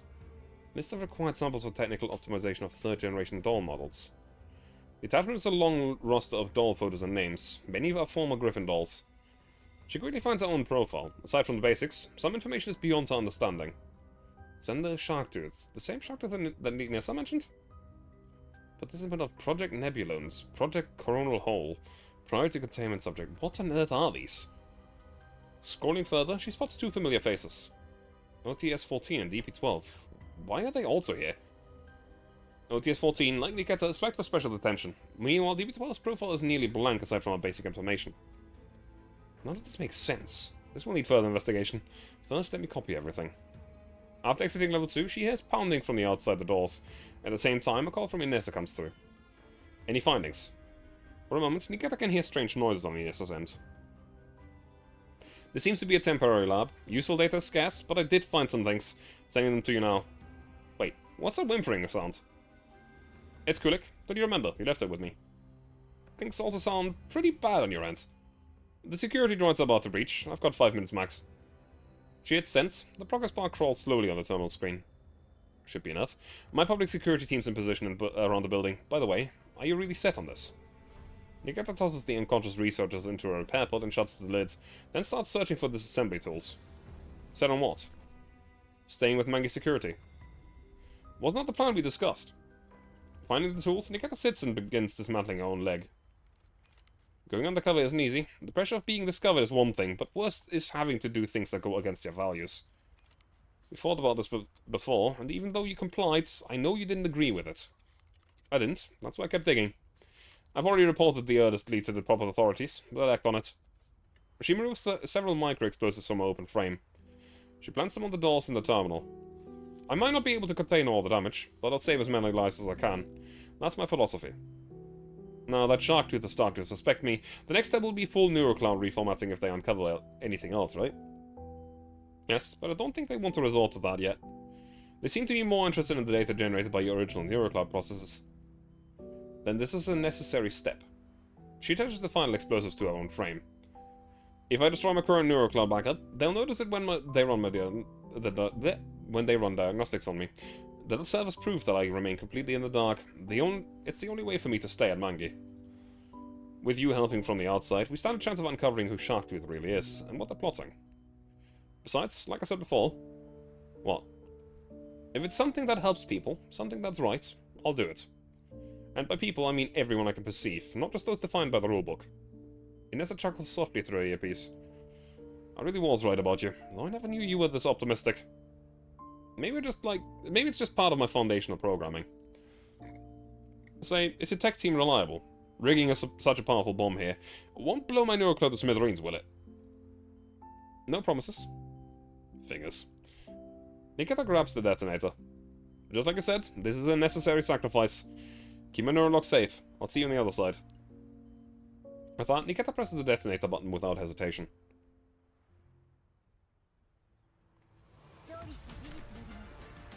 Well, that's something. I just blow myself up. Null. I mean, this will be easy. They're all on level grounds. They're all straight ahead of me. I'm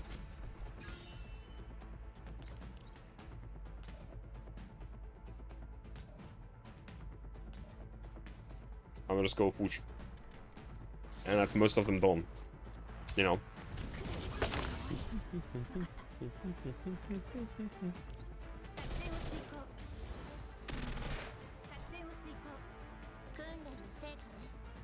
Kill him.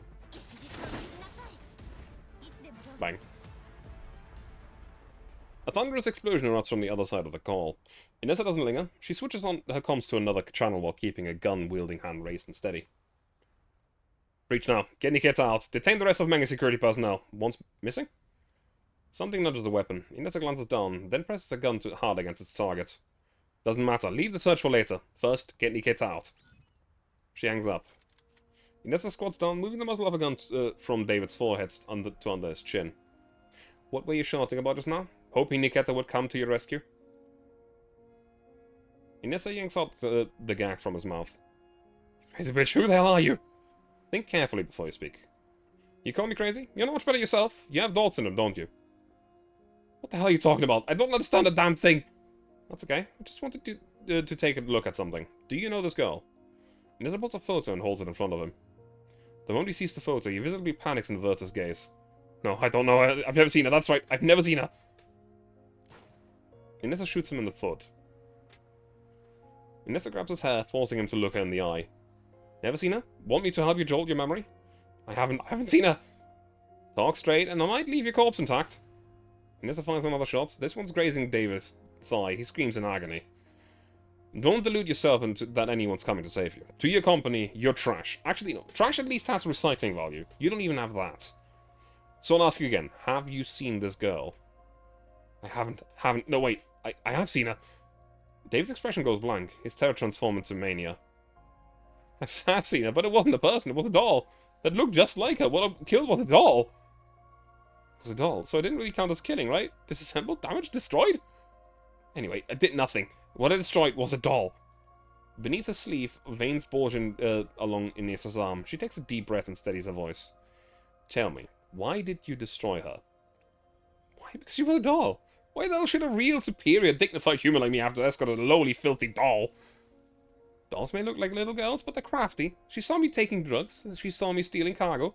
I couldn't let her live. She had to die. So you killed her. Inesa's finger tightens on the trigger. Her voice trembles. Killed? That's not the right word. It was disassembly. I tore her into pieces, stuffed her into her bag. So much red tissue and lubricant came pouring out of her. It took me fucking forever to clean up. Then I packed her into a plastic bag. I was looking for a scrapyard. I want to make a little money. His voice, like a rusted blade grating through the air, pierces Inesa's skull and tears up the last shred of her sanity. Her breath quickens, as if the oxygen is draining from the room. She braces against the wall with one hand, still holding the gun with the other. David's maniacal face begins to blur in front of her. No, not yet. She grips a pistol with her other hand to prevent accidental discharge. Forcing herself to look at him, she pushes words through gritted teeth. And then I found the garbage dump, but I ran to Edith's on the way. Can't let myself get eaten by idiots. I've got a profitable gigs to run. So you used Yuna's body to as bait to save yourself. That wasn't a body. Inessa can't take it anymore. She shoves the muzzle of her gun into David's hand and fires it straight into his palm. You killed her. You killed her! She was a person. A person! She could feel pain. She could feel. She was alive. A human being. Next, she shoots him in the throat. How does that feel? The pain you feel now, that's what she felt. Even though I don't want to admit you're human, but this is what you did. You murderer. Broken sobs echo through the warehouse, but the gunshots continue. Eyes, thighs, mouth. Inessa keeps pulling the trigger, not noticing that the lifeless body has already stopped breathing. She fires the final bullets, then she lowers her arm. Before her lies a mangled, unrecognizable pile of flesh, crumpled grotesquely at her feet. The warehouse is cold, but the rage has left her hot and breathless. She picks up the photo that had fallen to the ground. It's soaked with blood, but the girl's smile in the image is still warm and sweet. Inessa wipes the blood from the photo with her fingers. She lets out a wretched sob, like a lioness who finds a cub long dead. After a while, she finally speaks. Her voice is hoarse from the early outburst. Killed two. Don't regret it. I've avenged you, Yuna. Mama avenged you, and this is just the beginning. I won't stop until all vengeance is served. Promise you.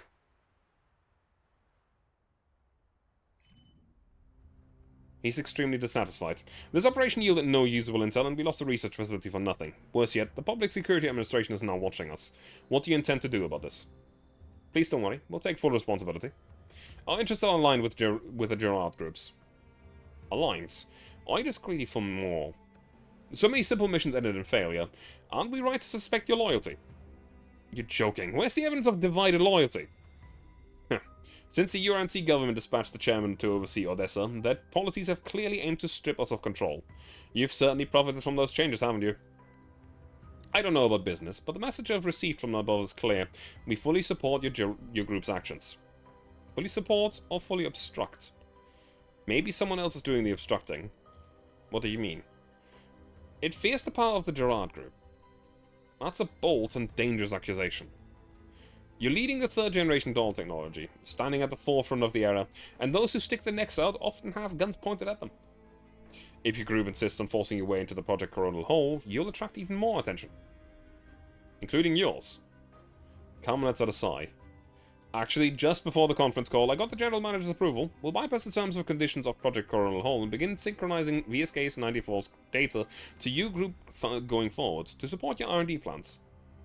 It might just take a little longer. VSK-94 was seriously damaged in the incident, and we're doing everything we can to repair her. Although we don't quite understand what's so special about her, to show our loyalty and unwavering support to your group, we are willing to do everything in our power to help the Gerard group stay ahead in third-generation doll development. If this had been your attitude from the start, I wouldn't have doubted you so much. It was our oversight. As an apology, we'll build a new research facility for Gerard. Additionally, our current research into anti-ELIT technology can also be shared with your group, to some extent. Understood. I'll report this to the CEO. Also, I'd like to know, how do you plan to deal with this Public Security Administration?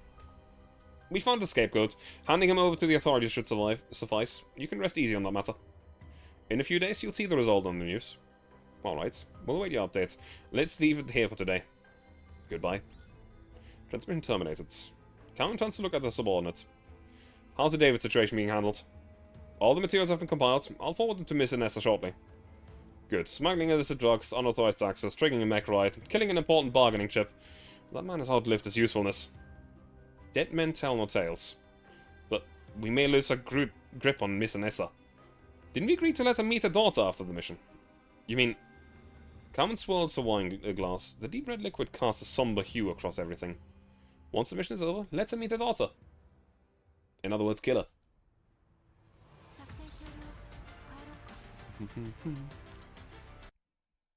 Was that it? Is that the end of the story? To be fair, that is a pretty... No, one more bit. A month later. When Nikita awakens again, Inessa's standing by the repair pod. She looks around. It's a small room, cozy and lifted. On a nearby cabinet, a cute plushie in a PSA uniform stares at her with beady eyes. Are you really sure about this? Didn't we have this conversation a month ago, before the explosion? Ah, looks like a neural backup did sync properly. How's your month at Mangi security been? Same as before. Routine logistics mission, inspected every shipment, no drugs. Lying low after what happened is only natural, they're biding their time. But honestly, are you really going to stay at Mangi security? Even if you avoided Sharktooth's purge now, based on what I know of them, they won't let go of the suspicion that easily. They've probably grown suspicious of me too. At this rate, the intel you'll be able to gather from the inside might be negligible. Nikita's silent for a moment. She steps out of the repair pod and flexes her joints. Did you see the report on David? I did. A few days after the lab incident, they named him the mastermind. He was already dead though, reportedly shot by the lab's mechanical guards by mistake. Just like you said, these security firms backed by major corporations always have ways to avoid liability. As long as they produce a scapegoat, the fallout is minimal. Dave was guilty, yes. But he was just a puppet. The puppeteer is still in the shadows. That's why I want to drag him out into the light. At first, I joined the Public Security Administration just to protect those around me, but now I've realized that dealing with crimes in the open isn't enough. Nikita walks up to the window. Heavy clouds blot out the sun. The satellite city is waking again to continue its slow decay. You said earlier that they'd keep a tight leash on me, and the chance of me finding anything are slim, but slim doesn't mean none, does it? Especially since I still have something they want. Even if I can't obtain any intel, just being inside means there will be a time when I'm needed. Besides, Nikita looks into the distance. I found a few former colleagues of mine on the list, which means that might be connected to Griffin too. And if it is, then someone I know will likely get implicated. Conspiracies and darknesses fester in the shadows just beyond the sunlight. If I don't step into it myself, I'll never uproot the sickness that lies beneath. And I won't be able to protect the things I truly want to protect. She turns back to face Inessa. Her face is in the shadow, but the blue eyes shine brightly. I don't want to lose anything important ever again. Inessa looks down at her hand and smiles. Only then does Nikita notice the toy badge on Inessa's hands. The bloodstains on it have been wiped clean. You're not like Nikki. Nikki? She's a character from a cartoon that we all loved. A detective. Honest, righteous, selfless. No wonder Yuna adored her. No wonder she adored you. About Yuna, she always said that when she grew up, she wanted to be like me, to be a public security officer and protect the people of satellite cities. One day, when she was still very young, I took her to the city's museum. That's where she first learned about the contamination zones. On the way home, she kept asking me, if I become a public security officer, can I protect the people in the contamination zones too? You know, the contamination zones aren't under the PSA's jurisdiction. Then where do I have to go to protect the people there? Well, Mama doesn't really know. You know, contamination zones are very big and very dangerous places. Isn't it better to stay in the satellite city? Mama protects the satellite cities. The little girl tucks on Inessa's hands. Mama came from a contamination zone too, right? I want to protect more people like you. Sometimes I wonder, if someone like Yuna had rescued me from the contamination zone back then, would everything be different now? She treated everyone around her with such pure kindness. I'm not very good at comforting people. Inessa exhales deeply, pulling herself out of emotions. No need to comfort me. I just figured, since we'll be working together long term, and trust is the foundation of cooperation, I might as well tell you a bit of my past. She straightens up slightly. I used to belong to the Neo-Soviet military Special Intelligence Unit. I was embedded as an undercover agent in the URNC's public security system. Neo-Soviet military? That's right. That faction's gone now, but back then we were just pawns at the very bottom of the food chain. Back then they claimed we were working for a better tomorrow, for justice and global order. At first I only joined to get by, to put food on the table, but for a time I truly believed in the work. I thought if we won, people like me would finally be protected. But all we did was hurt more people like me. I could never tell Yuna about that. It's not a good role model for her. She takes a sip of water and continues. After General Carter fell from power, my colleague and I returned to our military base to erase our files. But somehow all our data had already vanished. During the retreats, my colleague was shot dead by the opposition forces while covering for me. Before he died, he entrusted Yuna to me. So you're not even from the Uran Sea. I wanted to become a citizen, to live like a normal person under the sun. Until the Sharktooth found me. They had my file. They used to blackmail me into using my rank and authority to carry out the dirty work. They took Yuna away from me under the guise of protection. I tried to uncover their identity, but they're too elusive. They never appear in public. I found no clues. Nikita remained silent. Does your sense of justice urge you to arrest me right now? The crimes are for the court to decide. For now, we're just partners. The court. Depends on whose court it is. But you're right. We're partners right now, and we have more important matters to deal with. One step at a time. For you, it's about exposing the real mastermind. For me, it's revenge for Yuna. I feel so very guilty. Her voice grows faint. It's impossible to tell if she's speaking to Nikita or to herself. She could have become the person she always dreamed of being, but her life got snuffed up because of my weakness. I don't only have taken her to run. I could have given up everything, my status, my identity. She already became who she dreamed of being. Inessa watches as Nikita walks over and takes the toy badge from her hands. Nikita presses a few spots on the badge. Inessa's private terminal beeps. This is... She takes out a terminal and sees an unread message. Upon opening it, she finds a photo, taken from Nikita's perspective, showing herself. This toy badge is capable of taking and sending pictures. The anonymous informant who provided that photo you gave me before was Yuna. Inessa stares blankly at the photo. Even when her own life was in danger, she chose to uphold justice in her heart and send valuable information to the person she trusted most. She already became the person she dreamed of being. Listening to Nikita's voice, so much softer than usual, Inessa slowly rubs the badge with her fingers. Nikita, you're actually surprisingly good at comforting people. She slowly buries her face in her hands. A silent cry of grief. Nikita averts her eyes. Her gaze happens to land on the plushie sitting on the cabinet dressed in a PSA uniform. It, too, silently watches over the sorrowful woman. That is what VSK-94 Nikita has gone through. She's still working undercover inside Monkey Security and will be sending us intel periodically. Commander, Grizzle's also on that list, so please take extra precautions and stay vigilant. The Elmo travels smoothly on the road to Lviv. Outside the window, the sky is thick with clouds, and the view is dim. I suddenly find myself picturing Nikita's golden hair, radiant as the morning sun. Even in the murky, shadowed world, that clear path is reflected in her brilliantly blue eyes. The thought makes me smile quietly, and I try to hold the image in my mind as long as I can.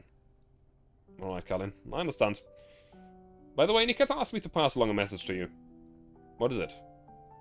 I will lie in wait in the darkness, but if you ever need me, I'll meet you in the lights, boss. Well, that, for a change, despite being a side story, was actually good. Genuinely good story. However, I need to stop my stream for the day. It is quite late, and I need to work tomorrow. And thus, I shall go and see who I can raid. Let me see. Oop. Who is still alive? Who do we have?